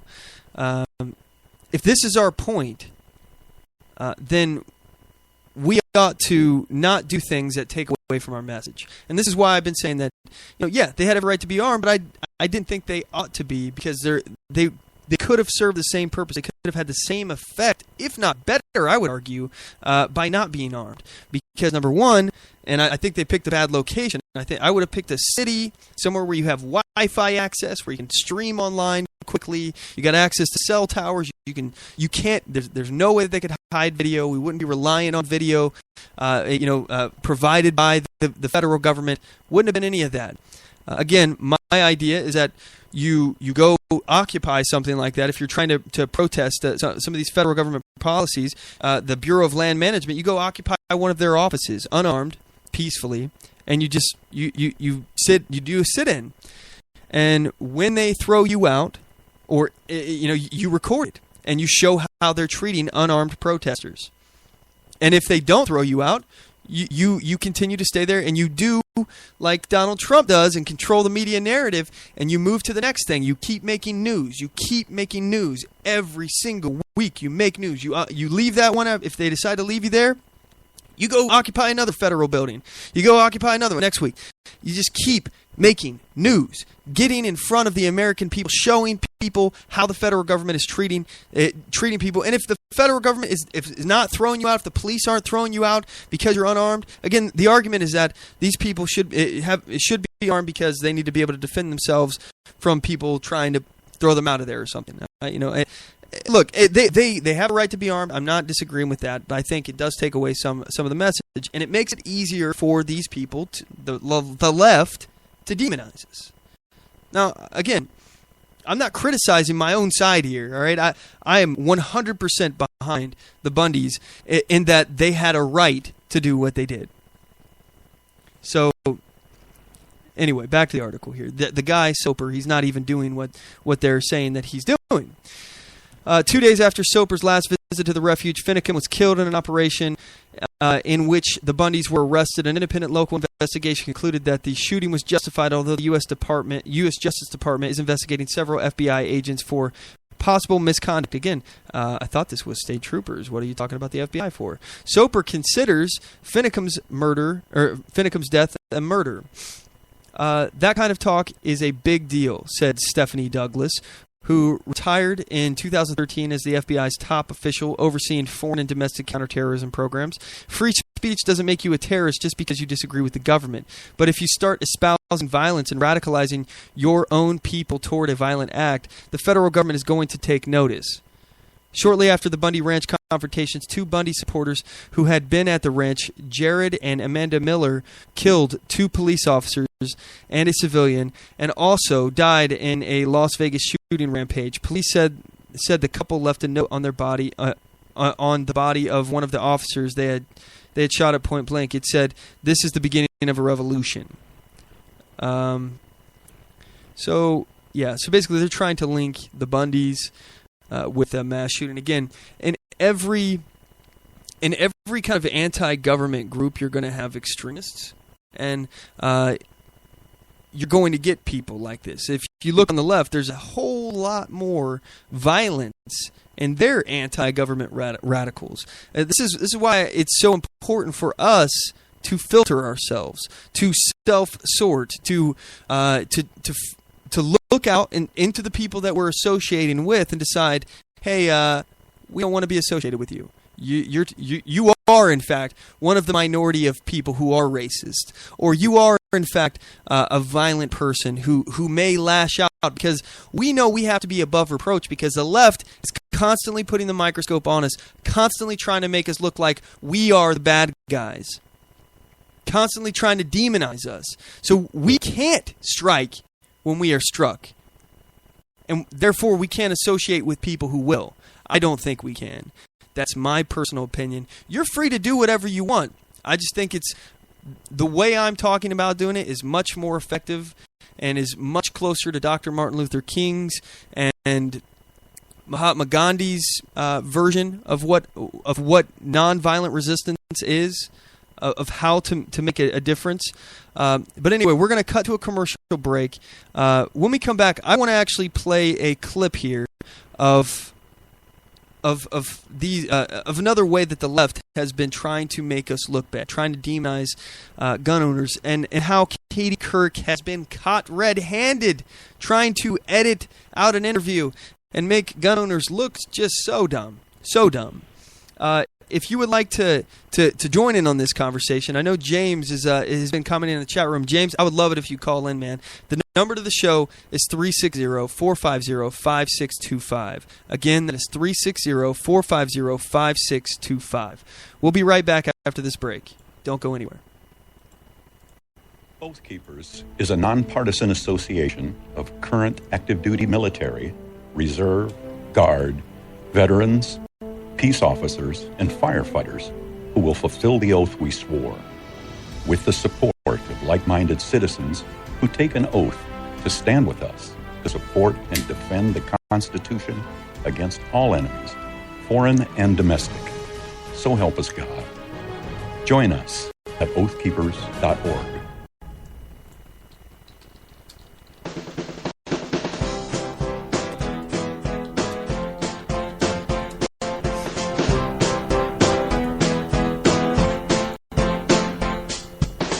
Support On The Move. Help us make this podcast bigger and better. You can do this by going to our store and purchasing one of our hundreds of products. All designs are original and made for patriots like you. Just go to cafepress.com/OnTheMoveShow. We appreciate your support.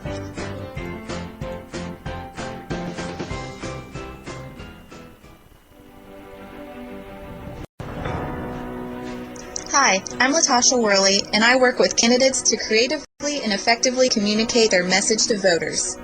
I offer professional graphic design services, from yard signs to flyers, from logos to vehicle magnets. Email me today at latashaworley@gmail.com. That's LATOSHA Worley@gmail.com for a quote on items for your campaign.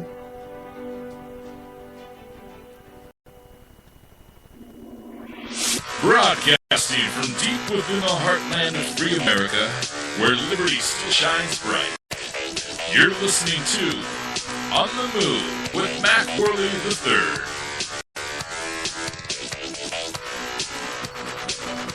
All right, we're back. If you want to join today's conversation, the number of the show is 360-450-5625. Again, that's 360-450-5625. Or you can get us on Twitter at OnTheMoveShow, Facebook.com/OnTheMoveShow. Lots of ways you can join the conversation, so please feel free to do so. We are now joined at this point by one of our listeners. His name is James. Hey, James, are you on the line? Yeah, I'm on the line. All right. First of all, man, how you doing? How's things? I was doing good. As far as I went to the service today, very, very good sermon.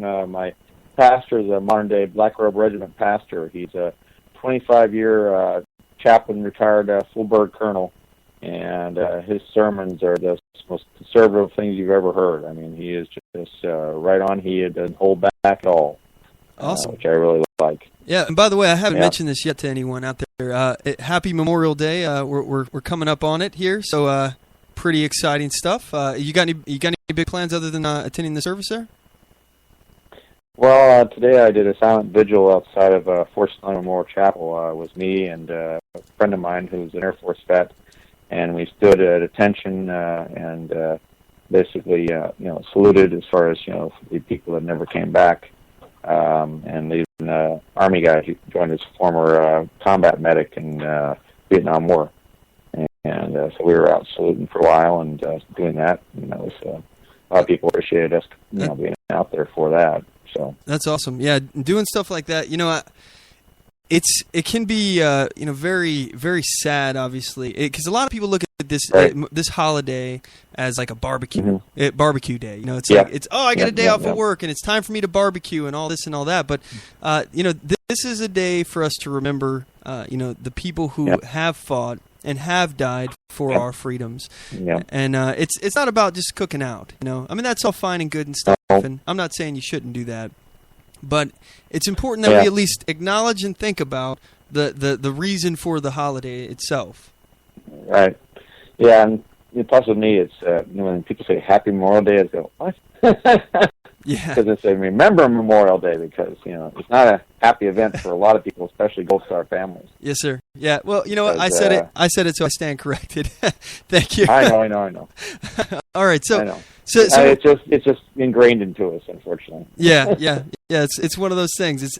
It's like calling leftists and statists liberals. I've been trying to kick that habit for a long time because they're not liberal at all. They're the antithesis of liberal. So, right. But I agree with you. It's kind of like pounded in our head. So what do you think? Have you been listening to what we've been talking about so far about how gun owners are demonized and everything? What do you think about what we've talked about? Well, I'm a Second Amendment activist as far as I've been really busy in this state. As you know, in Minnesota, we have open carry, so I have no problem carrying my gun, and they say I get some dirty looks at times, but nobody usually walks up and gives me a hard time. And in fact, some gun owners even come up to me and they go, do you ever get a hard time with carrying your gun around like you do? I says, no. So I had one gal actually one time in a restaurant get upset with me, but I told her why, and she just got with me alone after that. Because the way I look at it is, I asked her, I says, ma'am, do you have a fire extinguisher in your house? I said, yes. I says, well, why do you have a fire extinguisher in your house? I said, well, just in case of a fire. I said, well, I have a gun in my house too, because just in case there's somebody who wants to break in and kill my family, I'm ready for them. Yeah, I'm with you on that. I've used Be the same prepared. example. Yeah, it's better to be prepared than not, and those who That's fail right. to prepare are preparing to fail. That the common adage. Right. As far as this article that I was just reading, do you think that this is? How do you think we best combat the way that we're being demonized by the mainstream media? What should we do? How do we progress from here? Well, we need to reach the younger people for sure, and those are our own peers, because as you know, when we were growing up, especially here in Minnesota where I was growing up, people brought their guns to school to go hunting after school. I was on a NRA rifle team when I was in high school.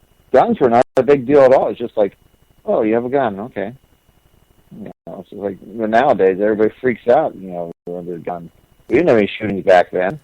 Mm-hmm. Not one. There was the idea of anybody shooting a teacher or a fellow student with their gun. It was just like it wasn't even in our brains. So how do you think that we reach the younger people? You were saying that's what we need to be doing. So what should we do to reach them? I think we need to, as far as have groups like the Boy Scouts or VFW, as far as or American Legion people, as far as going out to the public schools and teaching kids about gun safety and teaching about the merits of what guns are used for. And like I said, just like in the old days, as far as men had a gun in the field or they had a sword in the field, and it wasn't to show off, wasn't to make themselves look bad, but if somebody mess with it, basically protect their property, or protect their family, and protect themselves.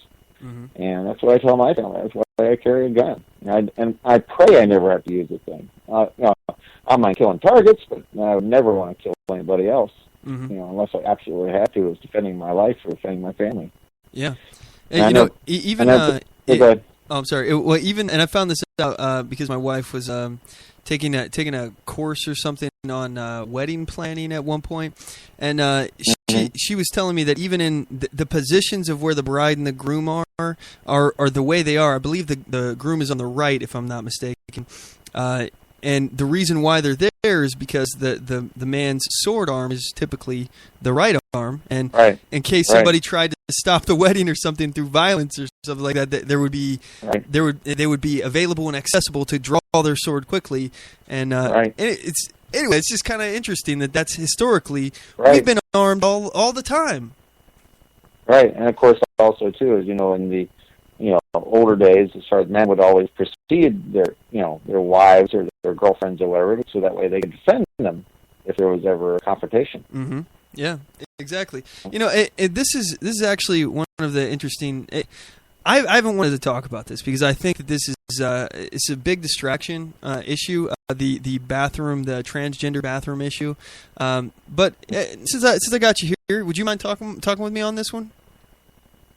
Sure, no, I'm on. Okay. The way I look at this is that the reason why we have different bathrooms in the first place, 2 different bathrooms, is because we've decided that it's not necessarily a good thing for whatever reason. I would argue for safety of our women to allow men in their bathrooms, and as a society, we've elected to protect our women, and I think that's admirable thing because typically I think that first of all protecting life is important, but I think that a society that doesn't protect their women is not worth its salt. What do you think?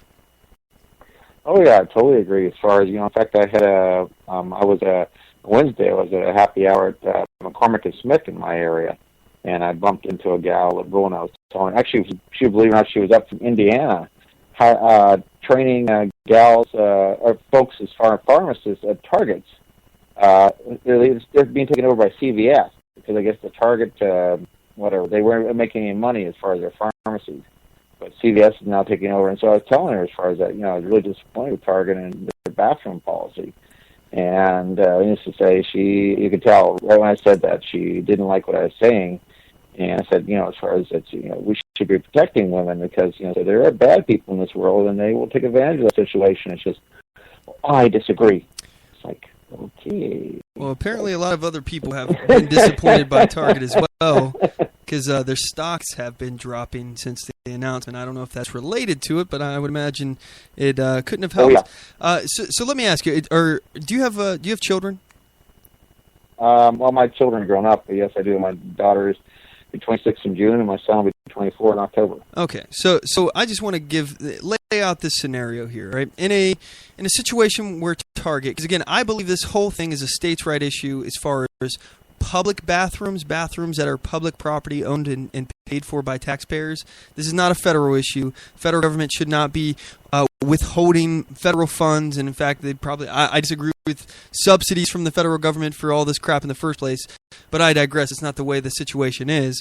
But I disagree with the president holding hostage federal funds for education if they don't have these kind of these progressive policy stances on who gets to use what bathroom. But anyway, as far as it's a states' right issue on the public property. States should be able to decide that. And as far as your business, that is a private property issue. The federal government, no government should be able to tell you how you want to have your bathroom set up. That's where I stand. But let's imagine this scenario here. Okay, good. Let's imagine this scenario with Target. Because they're a private company, you as a father, imagine you have, let's say, a 6-year-old daughter, okay? And you're into Target shopping, and she has to use the bathroom. Obviously, you can't go into that bathroom because you don't identify as a woman, right, James? No. Okay, so you can't go into that bathroom, but your daughter can. And who's to say? See, I'm not worried about the transgenders being in the bathroom. Honestly, I could care less. In fact, I welcome any transgender into the men's bathroom. If you're a transgender, come on into my bathroom. I don't really care. You're welcome to use it. You're not going to offend me. And I know that I can, like, for example, if I have a son, I can go in that bathroom with him, and protect him while I'm in there. And in fact, when I was a kid, I, as a boy, was brought into the female bathroom, the woman's bathroom, with my mom. Even though I'm not, I'm not a female, I was brought in there because she didn't want to send me into the men's bathroom alone. So, right. Nobody's worried about kids going into the wrong bathroom. That's not an issue, and nobody's really even concerned, at least not that I'm hearing argued, about transgender themselves being in the bathroom. What I'm concerned about is some pervert, and there are perverts in society, going into the bathroom, the woman's bathroom, waiting for a situation to arise that they can capitalize on, like a young girl going into a bathroom all by herself, and the father's outside waiting for her to return and can't do anything to protect her. Do you think that that's a situation that we'll be dealing with shortly because of this nonsense? Oh, we already have been. There has already been incidents as far as in the news of that happening. And, of course, the very idea as far as now, not only applying in, as far as public bathrooms, but this isn't going on. They want to do it in high schools and elementary schools or, doing whatever. As far as, and that's just totally wrong because, you know how young men are. We were both young men at one time. Like, hey, let's play a gag today. Let's say we're going to identify as a woman. Let's go into the girls' bathroom and take a shower in there. It's not beyond the scope of thought. Yeah, honestly, for us as young men. Let's be real. Every guy, if he had the opportunity, as a young man at some point, if you had an opportunity to go into the girls' bathroom or shower room or something, you may be tempted. And again, right. It's why we protect our women. It's why the women are allowed to go into their own little bathroom that only that they can go into. I think it says something about our society that we want to make sure that our women are protected. Because why do we have them separated in the first place? What other reason would there be? We're forgetting the reasons why we've done these things in the first place. There are reasons. There are good reasons, and one of them is protecting our women and our children. And it's just not. Again, it's not about transphobia. It's about perverts using and exploiting these laws or these enforcement mechanisms that make people do these have these kind of progressive policies and using it to hurt other people. And that's what I'm concerned about. But moreover, let's talk about how this could affect things like college. You know, if you self-identify with as a woman today, you may be able to get into a better college. For example, MIT, they have a quota for the amount of women that they allow in. Do you think it would be they have to allow certain women in because they know the majority of the people that apply are men? So you have a much better chance as a woman getting into MIT than you do as a man. Do you think this is going to incentivize people to play the game and self-identify for the purposes of getting into a better college? Yeah, look what happened with Elizabeth Warren, identifying as an American Indian, which she hadn't had any Indian blood at all, just to get an advantage. Yeah, wasn't there that girl not too long ago? She identified as a black woman, even though she is completely white. I mean, she's very, very white, and she identified with that. We're going to start getting, because we're entering this slippery slope here on what you can identify as, we're going to get into transracial, trans-species, people walking around or crawling around their hands and knees, barking like dogs and stuff, saying they identify as a dog. Now for the purpose of college education, you can say, I identify as a female Asian woman, and now I can get into your college. This extends so much further into the realm of professional sports or college sports, or even when you start talking about prison. By the way, I got to ask you, James, where do you think you would go here? If you have a choice, you've been convicted of a felony, you're going to prison. Would you rather go to a male prison or a female prison? I think definitely a female prison. Yeah. There's a couple reasons there I can think of that may be a better situation, but look. I mean, this is what we go. This is why I don't think that we should be blurring the lines, at least from the government perspective, enforcing these things. Would you agree with that? Oh, definitely. As far as, like I said, just interfering, the government interfering, especially the federal government interfering in states' rights, is just totally beyond the call. But definitely not what our founders would ever put up with. Oh yeah. It's a pure violation of states' rights, I think. And then, moreover, I think we're going to see this have an effect. They're going to start to because they're putting this, they're labeling this as like Jim Crow segregation. So do you think down the line we're going to start seeing people be prosecuted because they have a man-woman policy for their bathrooms? I don't have any doubt, because actually I was kind of bringing up something I was telling you about. I attended the Fort Snelling Memorial Chapel, and my pastor, as you know, the Black Robe Regiment pastor, he's no longer doing marriages because he's afraid in Minnesota with the same-sex marriage laws that it will not be too long until a pastor is gone after for not doing homosexual weddings, but will be doing heterosexual weddings.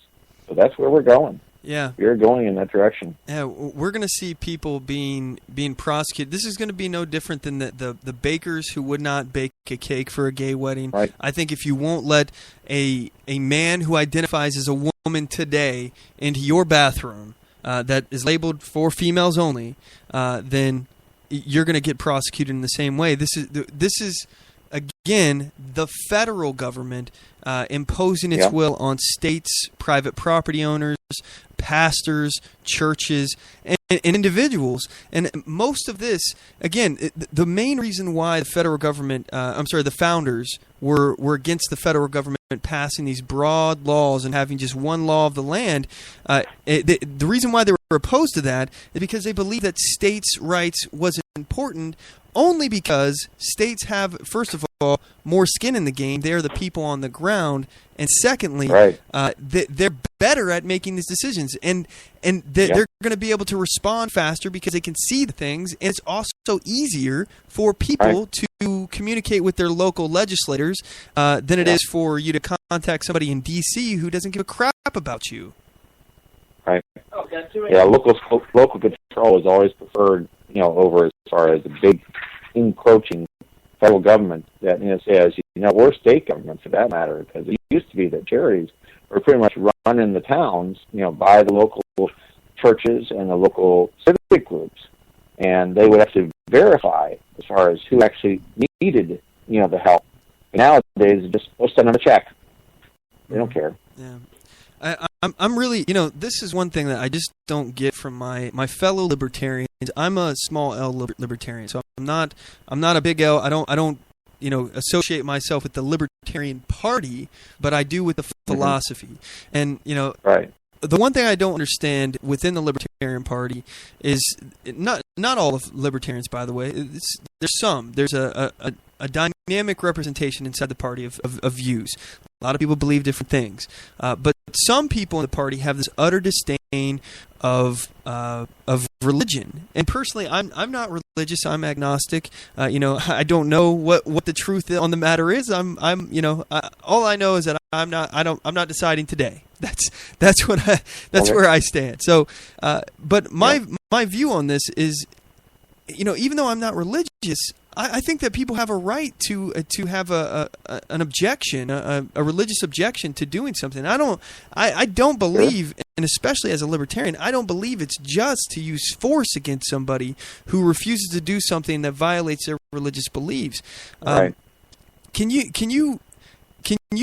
make the argument to libertarians why they should support someone who wants to have a religious objection to something, even if they disagree with it? Can you make that argument? As far as, it's kind of hard as far as, for me to do that. As far as, they got to consider too, as far as, it's deeply held convictions and principles that we're basing as far as our beliefs on. And to violate our beliefs or convictions is, basically taking away our freedoms and our liberty, as I see it. As far as to practice, not only our faith, but, as far as how we treat our fellow men in society. And as far as it just, irks me, as far as to see, as far as they're not seeing that. And as you know, the situation with the Christians being targeted, they're not targeting Muslims. They're not targeting Jews. They're just targeting Christians. Mm-hmm. Shows who they truly hate. Yeah. Yeah, you don't hear them going into like a mosque and being upset that they won't have a homosexual wedding. They won't preside over a homosexual wedding in a mosque, or a Muslim-owned bakery. They're not targeting those and for the gay wedding cakes. It's the Christians who they're targeting, and again, it's all about trying to demonize these people and get them to force them, not just get them, force them to do something against their will. For me, as a libertarian, I don't understand libertarians who think that it's okay to force someone to do something against their will, even if it violates their religious beliefs. As a libertarian, I believe that you have a right to believe whatever you want as far as religion. I don't believe that you have a right to hurt anyone. You don't have a right to harm anyone in any way or steal their property. But the whole idea, we call it the non-aggression principle. It's about the use of force, and I just don't understand how a libertarian can square using force against someone who refuses to provide a service for whatever reason. It is very shocking to me, and I don't understand it. And by the way, James, I really do appreciate you calling in and giving us your take on that. Did you have any other final thoughts? We're about to cut to a commercial break. This is no, pretty much you said what I was thinking as far as regarding that issue. So I definitely appreciate you let me on and spending some time with you. Absolutely, it's fun. And I appreciate your service as well. Oh, thank you, sir. I really do appreciate that, and also I appreciate yours. You were Navy, if I'm remembering right. Is that correct? Yeah, retired. Yes, sir. All right. Well, got involved in the Iraq War before I got out. Well, we certainly appreciate your service. And by the way, to those of you out there, Jim is a small business owner. He's got a website. It's jim3repair.com. That's jim3repair.com. Check him out. You do appliance repair, if I'm remembering right. Is that right? That's correct. Yeah. That's right. Yep, check him out. City there. Yeah. Yep. We really appreciate your service. And guys, check out his website. See if he can help you out. Anyway, Jim, we got to cut to a commercial break. And I really appreciate you giving us a call, man. You take care. God bless. All right. You too. Take it easy. All right, gang, when we come back from this commercial break, we're going to start talking about the featured topics today. Some of our featured topics are, because we've kind of dove into the left's continued attack on the Second Amendment. That's basically all we have been focusing on. But today's episode is titled Protesting versus Rioting. And in the third hour, we shall get to this. And before we do, though, at the beginning of next hour, I want to play Katie Couric's being exposed on her manipulation, her attempt to demonize the gun owners in America and make them look like ignoramuses. I like that word. Anyway, so when we come back, we're gonna leave with that, and then we're gonna get into the protesting versus rioting. So you guys don't want to go anywhere. We'll be right back. I do solemnly swear that I will support and defend the Constitution of the United States of America against all enemies, foreign and domestic, and that I will bear true faith and allegiance to the same, and that I take this obligation freely without any mental reservation or purpose of evasion, pledging my life, my fortune, and my sacred honor. So help me God. Join us at oathkeepers.org.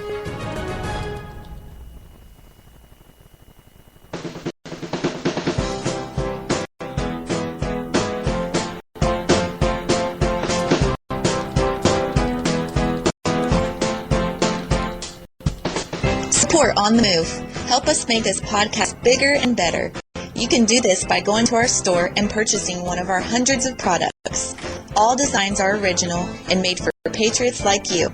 Just go to cafepress.com/OnTheMoveShow. We appreciate your support.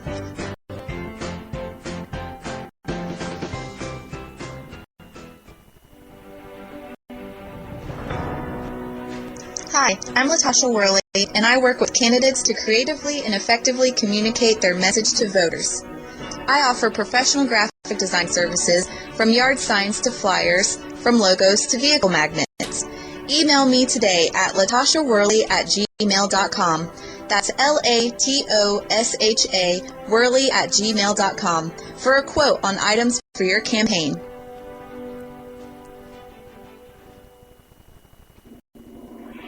Broadcasting from deep within the heartland of free America, where liberty still shines bright. You're listening to On the Move with Mac Worley III.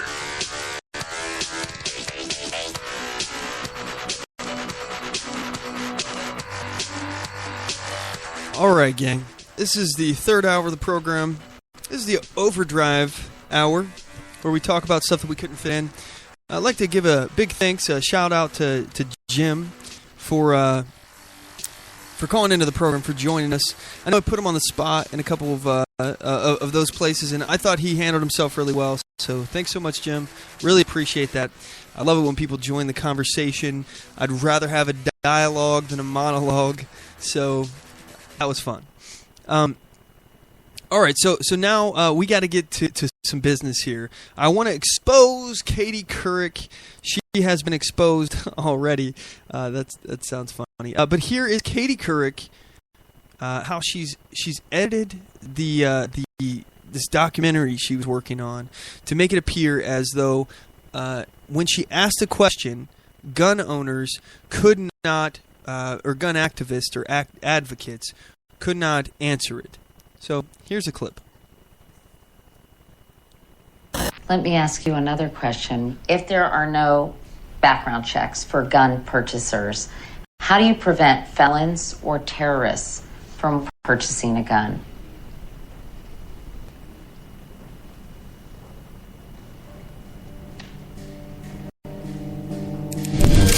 Okay, so they edited that in a way that would make it seem like these guys didn't have an answer. They have no response. Look at these stupid gun activists. They haven't even thought about this situation. How could they have not even thought about it?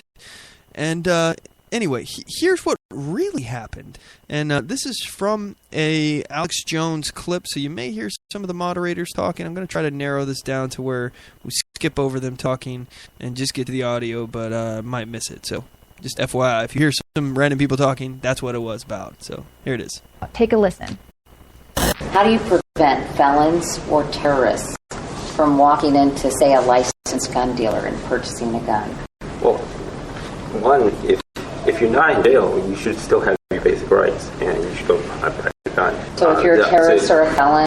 If you're a felon and you've done your time, you should have your rights. Okay, so the very first point here, I mean, this guy's arguing the way things ought to be. All right, but let's just mention he did have an answer. All right, he thinks that if you've served your time in prison, you've paid your debt to society, quote unquote, using the air quote things here. If you've paid your debt to society, then you ought to have all of your rights back upon your release. You know, we can debate that, and I happen to agree with him on that. But at least that is an answer. That's something. But that's not where it finished. She edited out more stuff. Listen to the rest of it. Well, the fact is, we do have statutes, both at the federal and state level, that prohibit classes of people from being in possession of firearms. So as you can see... Okay. So, sorry, that was the random voices there. So the guy talking, he said, we already do have laws against certain classes of people, like felons, by the way, from having access to firearms. So... what are you talking about, Katie? You're arguing about something that's already law. We're not advocating that these people be. Well, actually, that first guy was advocating it. But regardless, how do you? The argument was, how do you prevent it? Well, there are already laws preventing that. What you're calling for, and the left is calling for, is more laws to prevent it. And we already know that the laws that they pass don't prevent anything. All they do is they prevent law-abiding citizens from getting the guns, but the criminals, the guys you got to really worry about, those are the ones that ignore the laws. Because what does it matter? You get a felony charge on top of the murder felony charge that you got. I mean, what does it matter at that point? So let's. I just want to play this again so you can hear what she's attempting to say happened in the interview when she asked this. She asked a question, and they just had no idea. They just sat there scratching their heads, looking around. Ominous music is played. Here's a clip. Let me ask you another question. If there are no background checks for gun purchasers, how do you prevent felons or terrorists from purchasing a gun?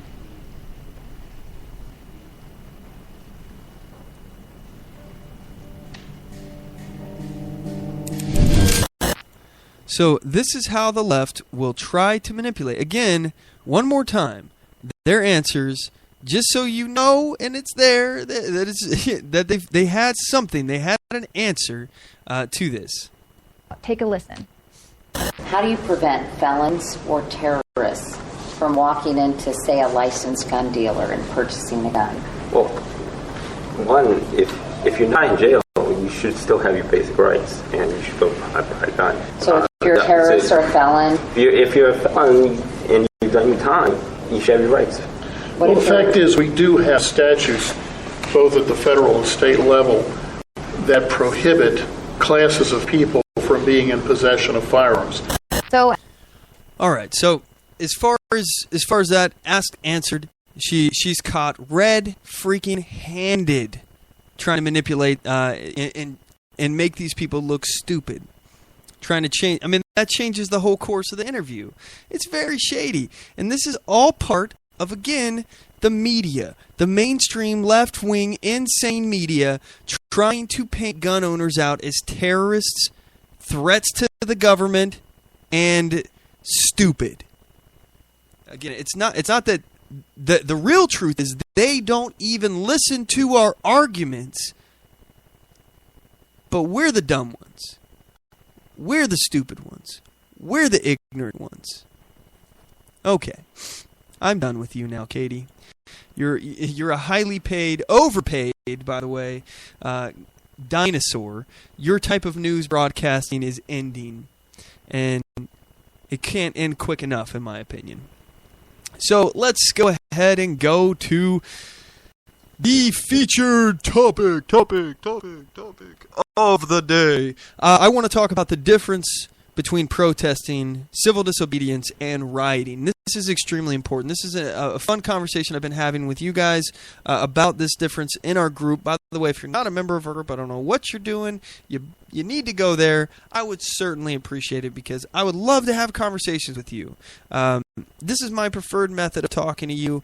You can join our group. It's facebook.com/groups/OnTheMoveShow. Please join it.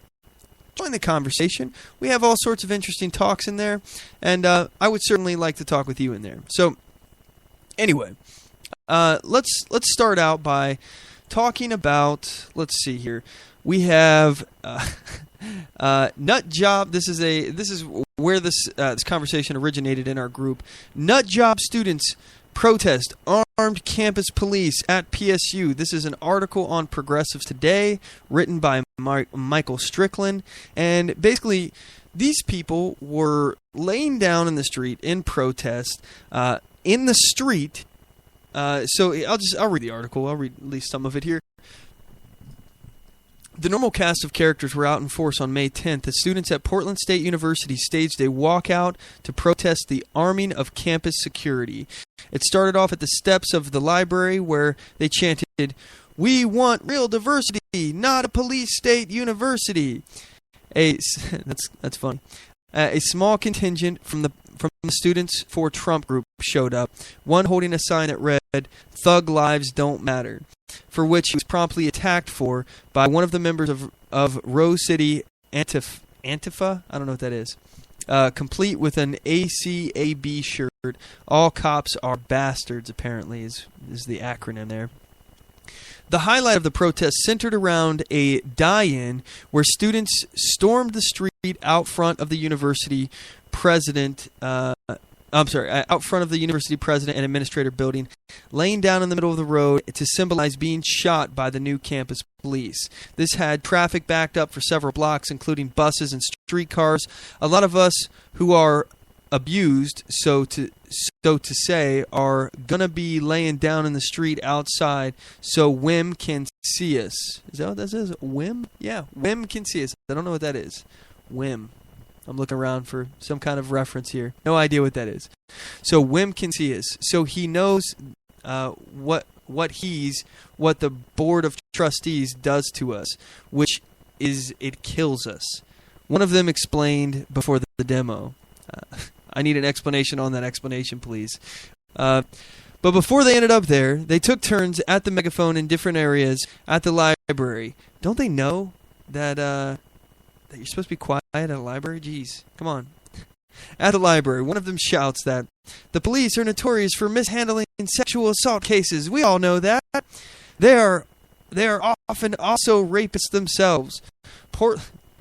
Portland mayoral candidate Sarah Aron. I suck at reading names. We need to decouple from ICE. We need to not partner with federal immigration, and we need to not partner with the Joint Task Force on Terrorism. If I am your next mayor, I'll active decouple from these racist activities as well. Anyway, so all right, this is the nonsense that's going on. Now, first of all, I'm not for only security guards or only police to be able to be armed. That's not what I'm about, okay? But I will say that these people they don't even want the police to be armed either. They don't want the students to be armed. They don't want the public to be armed and the police. And what they fail to understand, first of all, before we get into the actual, protesting versus civil disobedience versus rioting aspect of it, what they fail to understand is that good guys with guns save lives. Period. No ifs, ands, or buts about it. And I guarantee you, any one of these damn idiots laying down in the street, if their door got kicked in, they'd be calling 911. And they would expect a good guy with a gun to come running. That would be the expectation. And I guarantee you, maybe one or two out of the group wouldn't, out of spite or something. But I guarantee you the vast majority of these people, if they had trouble and they needed somebody to get their back, they would have law enforcement come running. So, with that said, now let's look at the protest itself. And we're going to look at a couple other protests in the process here. Very first thing I want to point out is that I don't see anywhere in the article where it says, maybe they did. Let me do a quick Google or a quick search here. Let me type in permit. No. Okay. Let's try permission. How many points are on here? Only one for permission. Okay. Let's see what this is here. Somehow one of the student manages to intersect the protest by shouting pro-Palestine things through the megaphone, while another says, "We are not here to merely meet your diversity and inclusion rhetoric. Black Lives Matter is not a request. We are not asking for your permission. We are done with politely suggesting." All right, I don't remember Black Lives Matter ever politely suggesting anything so far. I mean, so far they've been pretty rude. But I digress. So what we're talking about here is this could be considered an act of civil disobedience, but it's not. And let me explain. Laying down in the street, I'm sure they didn't get a permit. I'm sure this isn't a sanctioned thing. So what they're doing is blocking traffic. And blocking traffic is against the law. All right? There's laws against that. So blocking traffic, according to this, they blocked traffic several blocks back, if I'm remembering that right. This had traffic backed up for several blocks, including buses and streetcars. This is not civil disobedience. Because very first thing, let's talk about what civil disobedience is.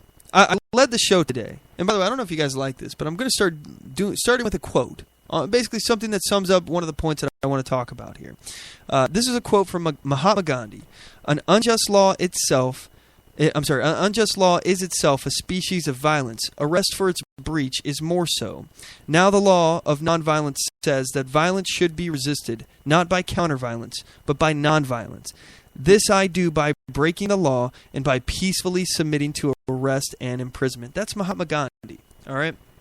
If you haven't heard the name before, go read a book or two.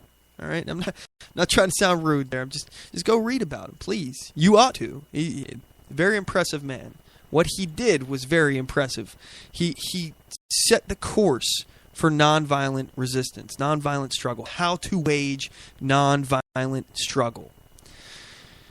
And civil disobedience, it's the willful act of breaking a law, knowingly breaking a law, in order to illustrate that the law is unjust. Okay?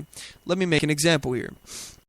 If it were illegal, like in the Jim Crow South, for a black person to sit at the counter of a restaurant, and like Dr. Martin Luther King did, they did sit-ins where they knowingly violated that law, and as Gandhi referred to, then they broke the law and peacefully submitted to arrest and imprisonment in order to illustrate the injustice of the law. Sorry, I couldn't think of the word there. That is civil disobedience. So another example. Let's say it was illegal to wear a red shirt, and you thought, hey, I don't like that law. I'm going to go wear a red shirt. And then the police arrest you, and you willfully submit to them imprisoning you. All right, you are willingly throwing yourself into the machine. This is what civil disobedience is. Now, at PSU, Portland State University, these people laying in the street, is the point of them laying in the street to protest the law that it's illegal to lay in the street? No, I don't think anyone would argue that their overall point here is that it ought not be illegal to lay in the street and block traffic. So these people are willingly violating a law, but as Gandhi says, it's let me see as far as his quote here. Let's see if this applies. It's not an unjust law. Okay, this is what he was talking about. An unjust law is itself a species of violence. They're not protesting the unjust law. point of them protesting is not to say blocking traffic ought to be completely legal. The point of them protesting is whatever their other thing is, that Black Lives Matter and police are killing people. Police are raping everybody. Hide your kids, hide your wife. Police are raping everybody. That's their argument. Had nothing to do with the street. So it's not civil disobedience. It's lawlessness. It's knowingly and willingly violating laws without any real point other than just to show and bring awareness. This is the new thing. Bring awareness to the cause. Anyway, so it could be considered an unlawful protest, I guess, but it's not civil disobedience because you're not protesting the law that you're violating by your actions. So let's move now to what happened in New Mexico. You may be familiar with this, and I've been saying this is coming, gang. I've been saying that this is coming. There have been riots. This is not just an unlawful protest. This is because, at least in this instance, and I don't know if at Portland State University, let's backtrack before we get to this. This is probably more likely to be considered an unlawful protest, whereas what happened at the Donald Trump rally in New Mexico could be described as nothing more than a riot. All right, maybe this could be considered a riot, although they're not destroying property. I wouldn't call this a riot. For me, I would say an unlawful protest, and for that, these people ought to pay the consequences for violating the law. And also, in addition to that, let's look at the consequences of backing up traffic. Let's remember Bridgegate, the scandal that the left was all about, trying to make Chris Christie look like he was in charge of shutting down that bridge. It created all these traffic jams and all this stuff, and they try to hang him basically for that, even though he was found to be not connected to that. But one of the aspects of that was that they were talking about a ambulance that was held up. So in this situation, this is why I'm not for blocking traffic demonstrations. I don't think, because again, you're not arguing for the overturning of those laws. All you're doing is making yourself look like a jerk, pissing a bunch of people off, and making everybody that you're holding up late, in addition to the fact that you may be making people late for work, costing them their jobs, or even worse, you could be stopping an ambulance from getting to somebody on time. That's why I'm not for this. These people, this should be illegal, and it is. And these people should be punished for violating the law. That's my opinion. Let's see here. We got a notification on Twitter here. Mark on Twitter says, at OnTheMoveShow, John Lott, author of More Guns, Less Crime, was interviewed 4 hours by Katie Couric, 0% in the movie. Truthaboutguns.com. He linked the article. I'm going to retweet this so you can get it. You can read his link here on Twitter at OnTheMoveShow if you want. Wow, I didn't know that. That's crazy. He probably said too much stuff that couldn't be edited right. Couldn't manipulate it to make him look like a uninformed nut job. But I digress. Let's go back to the Donald Trump thing. Okay, so now this is the difference between an unlawful protest, where we saw at Portland State University, where they violated the law. Again, not civil disobedience, because they're not disobeying the law because they think it's unjust.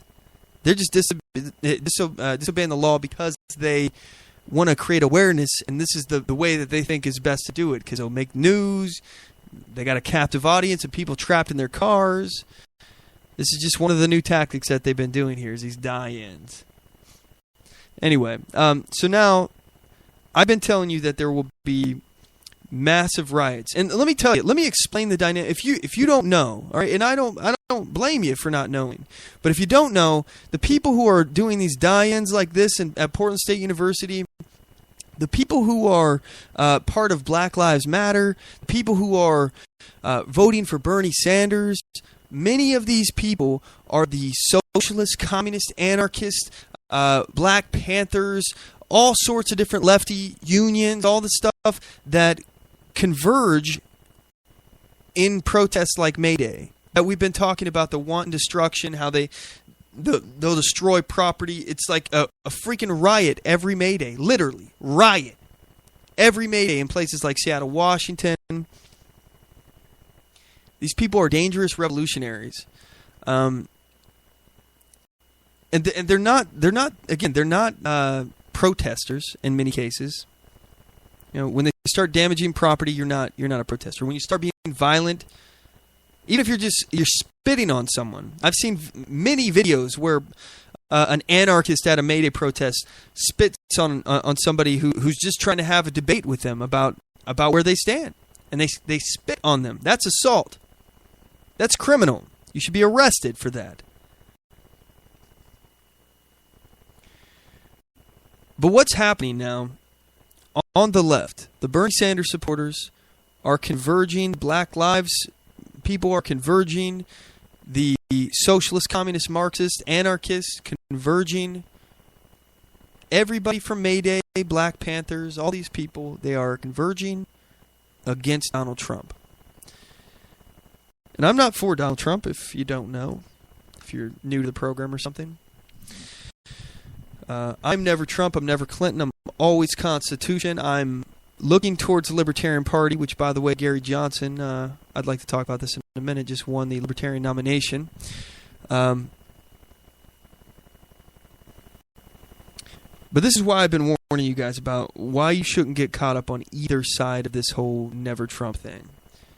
I don't think that you ought to be, as a conservative, constitutionalist, free market person, caught up defending Donald Trump, because to take things back to the first hour of the program, the editor's note from the Leo Weekly magazine or newspaper I was reading, they were calling Donald Trump a double-crosser because he used to be a Democrat and he's flip-flop back and forth.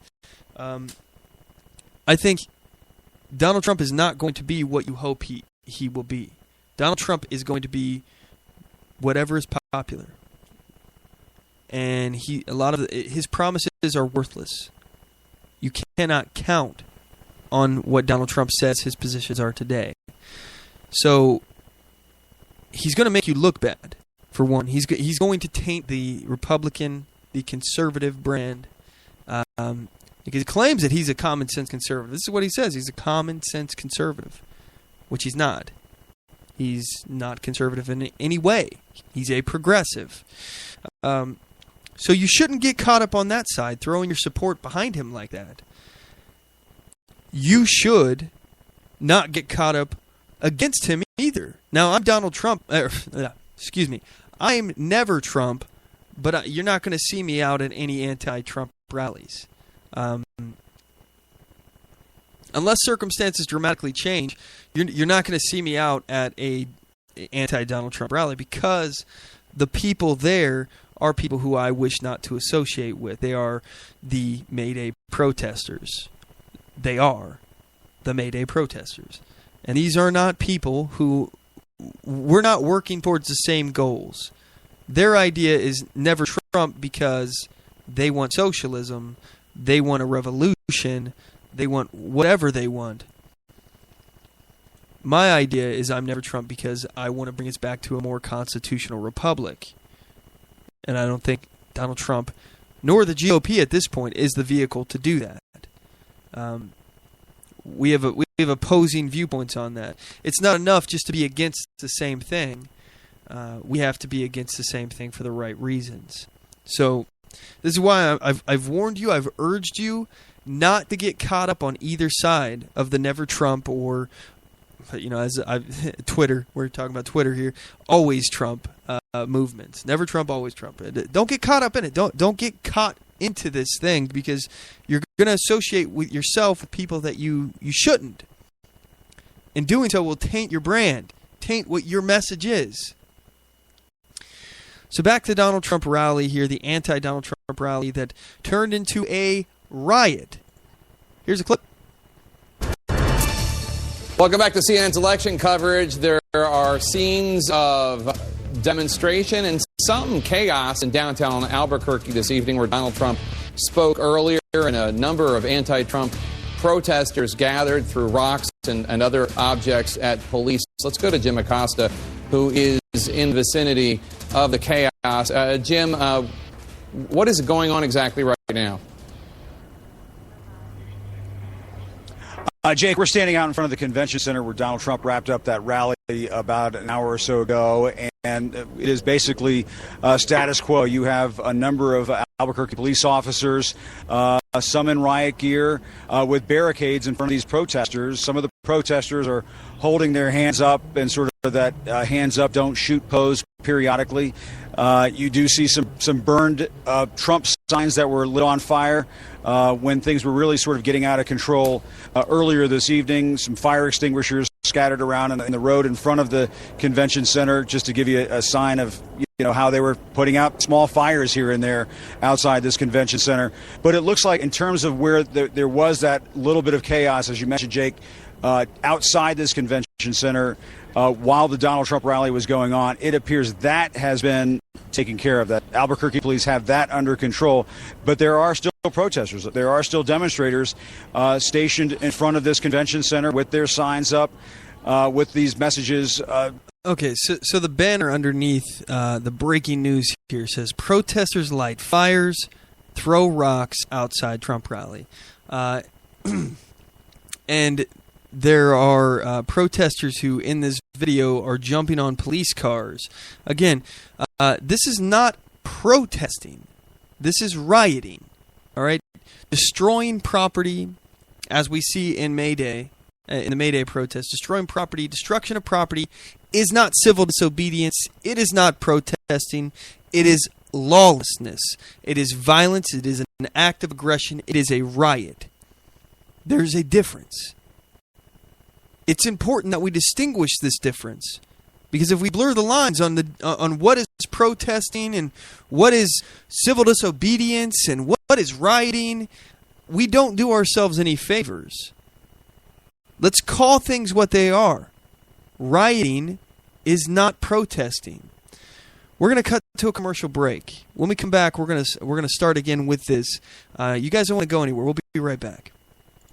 Oath Keepers is a nonpartisan association of current active duty military, reserve, guard, veterans, peace officers, and firefighters who will fulfill the oath we swore, with the support of like-minded citizens who take an oath to stand with us, to support and defend the Constitution against all enemies, foreign and domestic. So help us God. Join us at oathkeepers.org.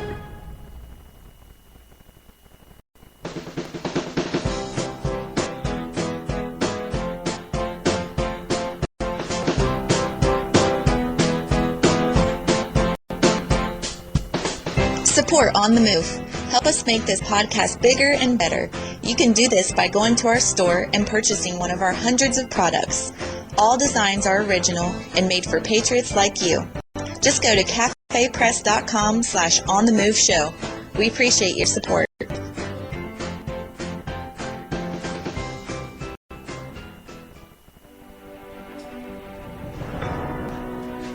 Hi, I'm Latasha Worley, and I work with candidates to creatively and effectively communicate their message to voters. I offer professional graphic design services, from yard signs to flyers, from logos to vehicle magnets. Email me today at latashaworley@gmail.com. That's LATOSHA Worley@gmail.com for a quote on items for your campaign.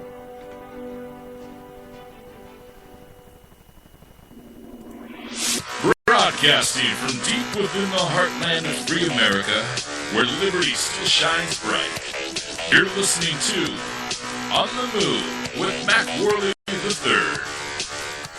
You're listening to On the Move with Mac Worley. Number to the show, 360-450-5625, 360-450-5625. Get us on Twitter at OnTheMoveShow, Facebook.com/OnTheMoveShow.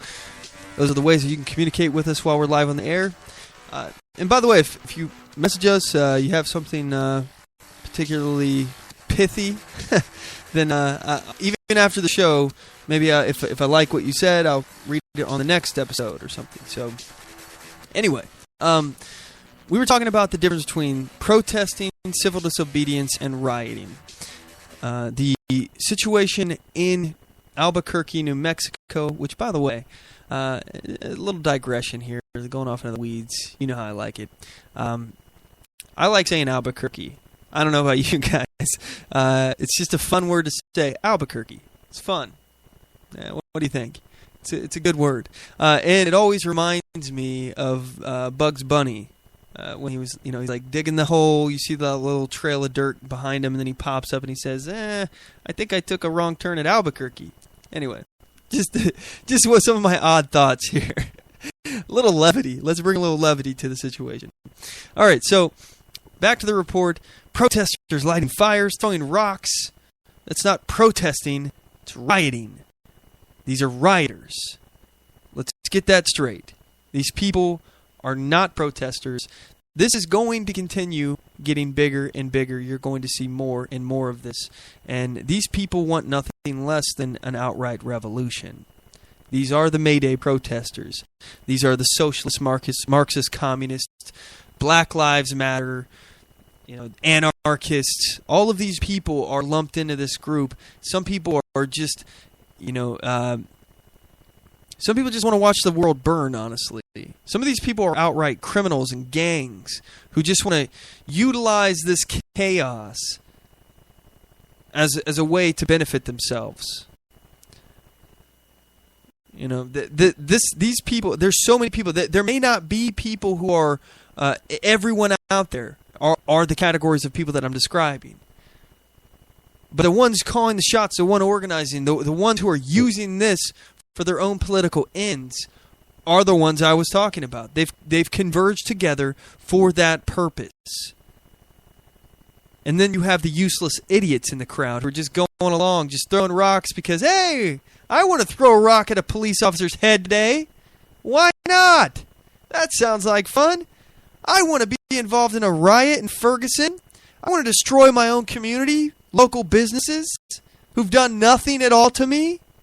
Just because I want that big screen TV. Yeah. There's a difference between protesting and rioting. It's important that we understand that difference. We ought to not defend unlawful protesting or rioting. Because, first of all, if you are a believer in the rule of law, if you believe that we're a nation of laws, not a nation of men, then you ought to believe that people should be held accountable for their actions. And if their actions violate the law, they ought to go to jail. We ought not defend lawlessness. Here's some more from that clip. This is CNN. They're covering the... Again, they label this as protesters, but I'm going to call these riot starters, people who are rioting, lighting fires, throwing rocks at people. Again, imagine a rock coming hurling towards your face. Does that sound like a peaceful protester to you? You don't think that could kill you? Of course it can. Basically saying to Donald Trump, your message on immigration is not welcome here. By and large, every protester we've come across during this rally inside the convention center and outside the convention center, they have had basically nothing but negative things to say about Donald Trump's immigration rhetoric. That has been the hallmark of what has happened here in Albuquerque, no question about it. And, Oh, yeah. I forgot to include the group of amnesty seekers, people who want to just open border activists, people who are here illegally, by the way. If you go to a May Day protest, I recommend that every one of you, highly recommend, please. I know it's already passed now, but I highly recommend that you go to a May Day protest just for the experience. If you've never been, go listen to their speeches. Say nothing. Don't stick out. Just listen. Be an observer. That's what I did when I went. I just observed. I didn't talk to very many people while I was there. I just listened to them and filmed and tried to stay under the radar there. And it's very eye-opening. I really, it's like one of those things that everybody should do. You should definitely do it. You're going to see a whole side of the left that you might not realize. You might just think that, oh, they're just silly. A lot of these kids are just young, silly kids. They don't know. They haven't had the life experience yet. Yeah, that may be true. And the useless idiots in the crowd, that's true. But the people organizing these events, the people that are trying to utilize these useless idiots toward their own ends, they do know better. And they're calling for nothing less than the complete destruction of capitalism, the American way of life, and an overthrow of the government in a revolution. This is what they're advocating for. Just keep this in mind. Here's more from the clip. Covering these elections every 4 years, Jake, as you know, this is not supposed to be what our democracy is all about. We're not supposed to see officers in riot gear and gas masks and protesters squaring off with one another outside of political rallies. That's what we have here in Albuquerque tonight, Jake. I want to roll some tape from just a few minutes ago. There we see some protesters walking on and jumping on police cars, some applauding there, and then running down the street as the police presumably started pursuing them for that act. And there goes the rest of that tape. As you see on the screen, dozens of anti-Trump protesters, some of them, though by no means most of them, acting in a violent way. Police have come into the scene and seem to be dispersing with the crowd using, batons, police cars, police horses. So this is important to note, too. The left, they do not self-sort. This is a term that I've been using. I don't know what else to call it. Self-sort. You use your right, your freedom to choose who you associate with. They don't do that. They don't care that in their groups of people they have gang members who are using the violence and chaos that erupts from this to their own ends.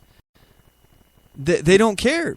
They don't care that the people, some of the people in their group are revolutionaries and will actually throw punches at police. They don't care. They don't care that some of the people in their protests are willing to throw a Molotov cocktail at a building and burn it down with people inside it. They don't care. This is why it is so important for us to not become affiliated with either group. I think Donald Trump is going to be another end of the spectrum here.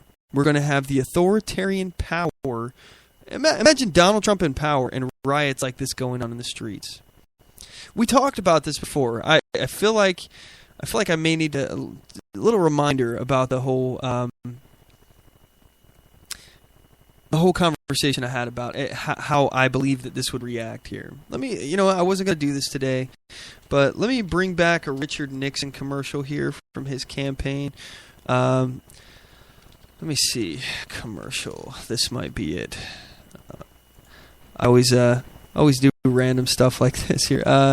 Nixon, Vietnam. No, can't find it. I think it's America's First Right or something. I think that's what it was. It's like the first civil right. Here we go. All right, so President Nixon was coming into office or running for election in 1968. Basically on his ability to establish order. And this is a very turbulent time. It was around the Vietnam War time, if I'm remembering my history right here. And there was a lot of protests and unrest, as we're seeing now. You imagine this kind of unrest transferring into a Donald Trump presidency. And you remember the way that Nixon handled he had a very strong hand, the way he handled the unrest in his age and in his time. So let's go and play the clip. This will give you an idea of the mindset of Richard Nixon.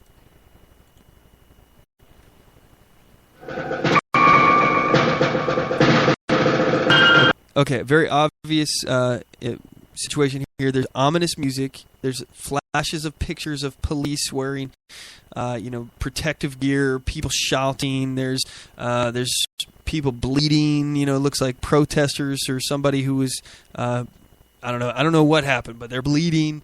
Police shooting gas grenades. I can see the picture I'm paused on here at 5 seconds. Has a picture of an officer shooting what looks like an M79, if I'm remembering my weapons correctly here. Probably shooting gas at these it's a grenade launcher, by the way. Gas grenades into a crowd. But again, this is all meant to scare people. Here we go.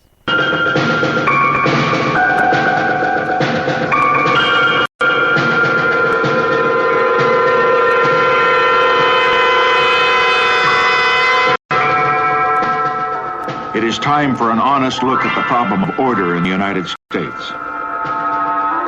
Dissent is a necessary ingredient of change.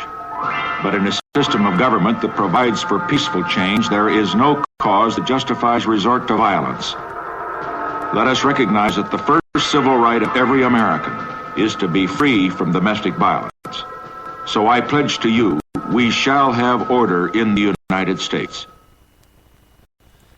And it ends with the text on the screen. This time, vote like your whole world depended on it. A lot of fear-mongering going on there, but there was a real problem with unrest back then. And I want you to imagine, I look at Donald Trump as kind of how Nixon was, a very crooked individual. Donald Trump's been buying politicians his whole life, so anyway, very strong man. Played the strongman card, had that approach. Donald Trump is, I would argue, very similar in that respect. He has a lot of admiration for Vladimir Putin. I think that we're going to see the potential, maybe of an outright revolution, especially if the economy tanks at the same time as Donald Trump. By the way, I'm noticing we only got 15 minutes left in the program. There's absolutely no way I'm going to get through all the feature topics today.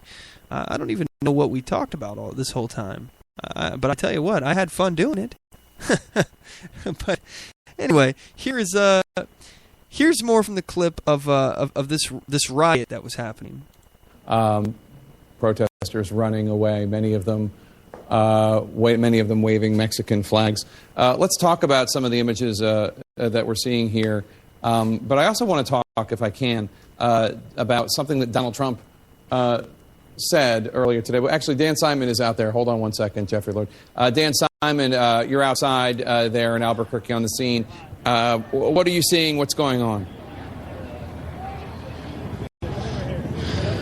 You can see that police are trying to push these protesters back. You see police in full riot gear right in front of several of these protesters, also police on horseback.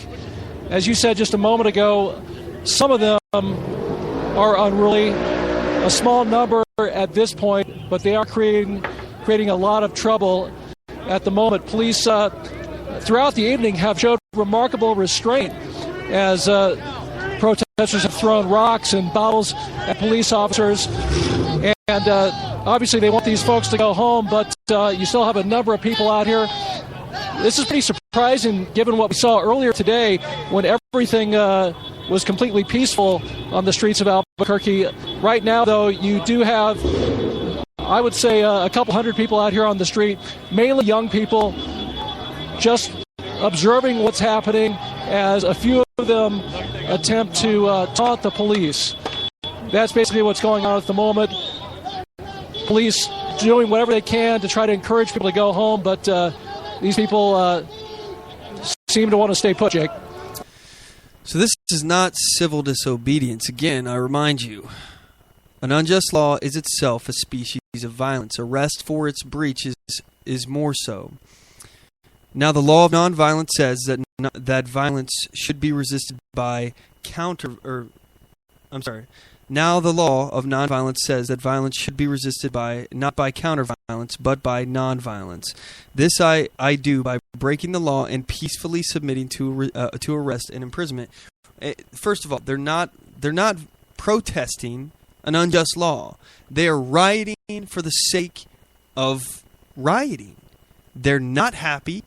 They're angry whether or not their grievances are justified or not. What they're doing is not protesting a law that is unjust. They're rioting for the sake of getting their way, spreading awareness, having a hissy fit, whatever it may be. And they are certainly not peacefully submitting to arrest and imprisonment after violating and committing their special crime. All right?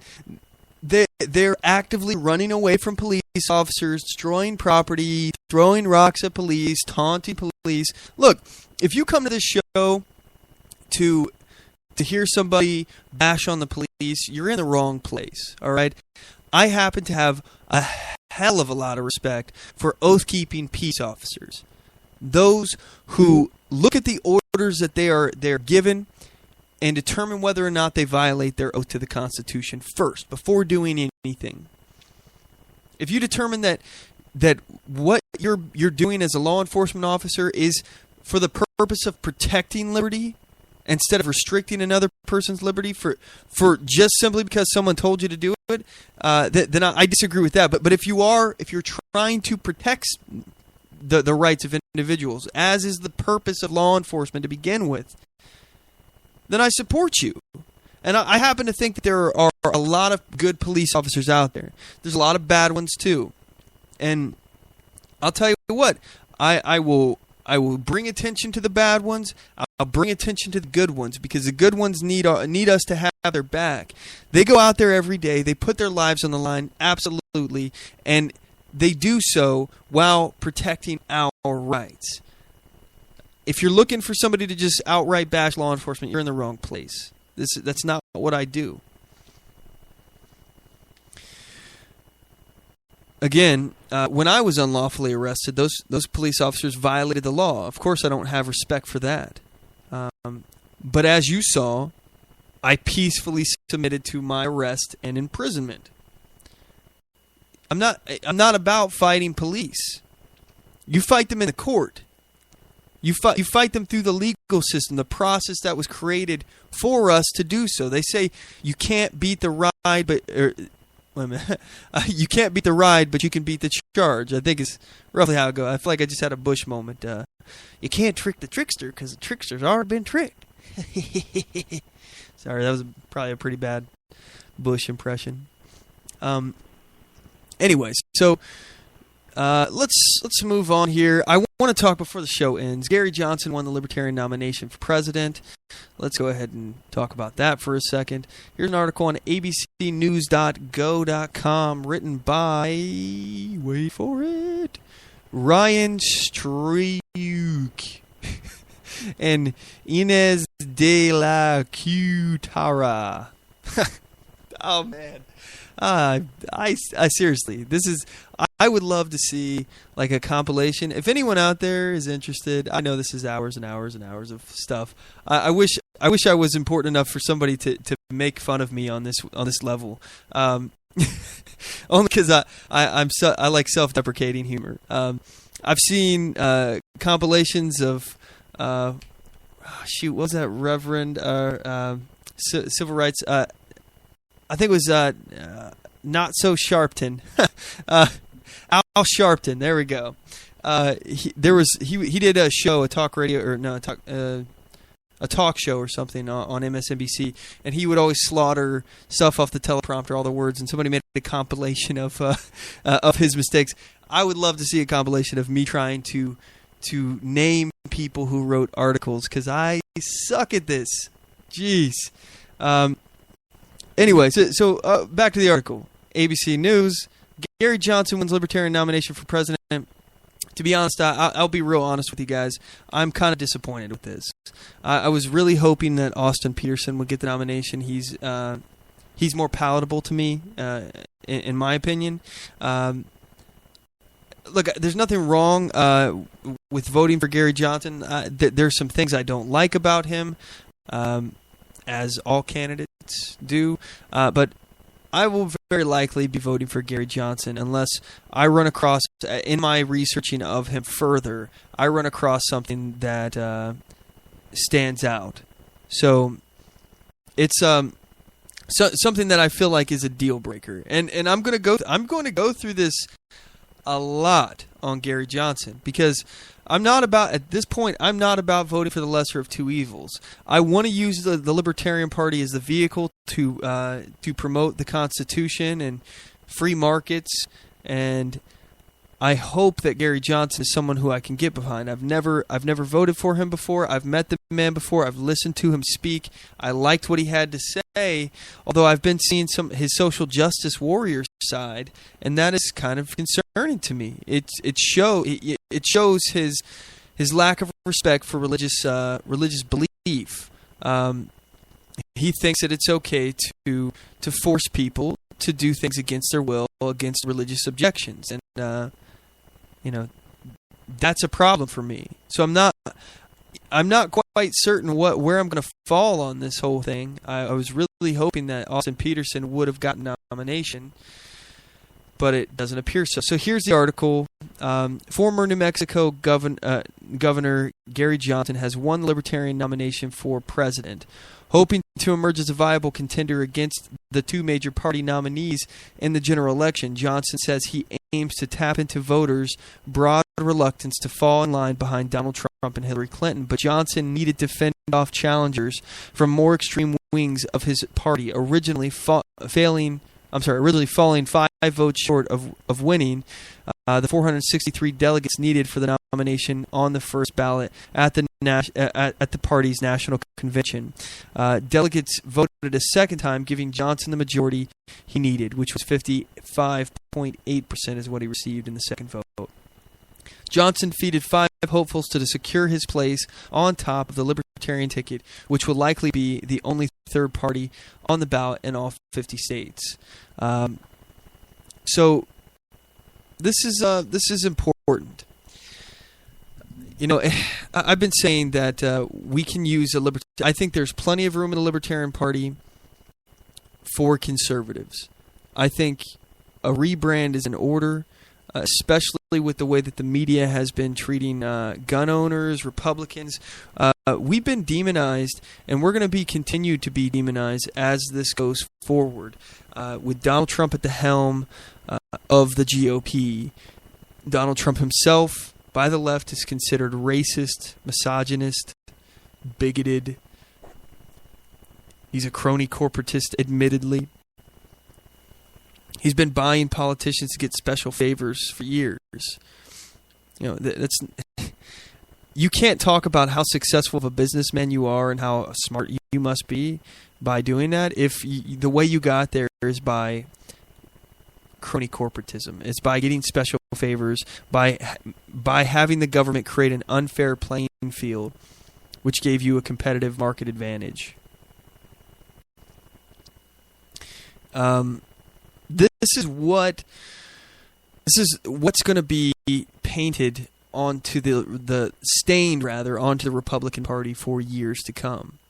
And I just don't think that with a biased left-wing media continuing to portray these views, we're going to ever be able to win that over. And in fact, if you look at the polls, the GOP is losing more and more and more of the millennial generation.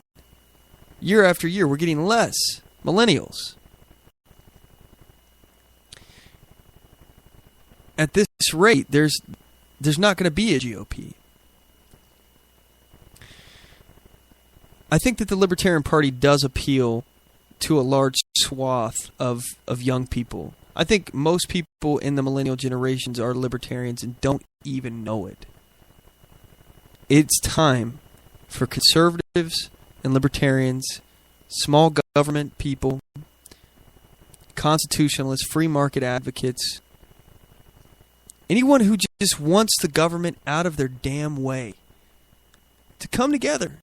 It's time to rebrand the Libertarian Party as the real party for small government principles. But that's our show today, gang. We're out of time.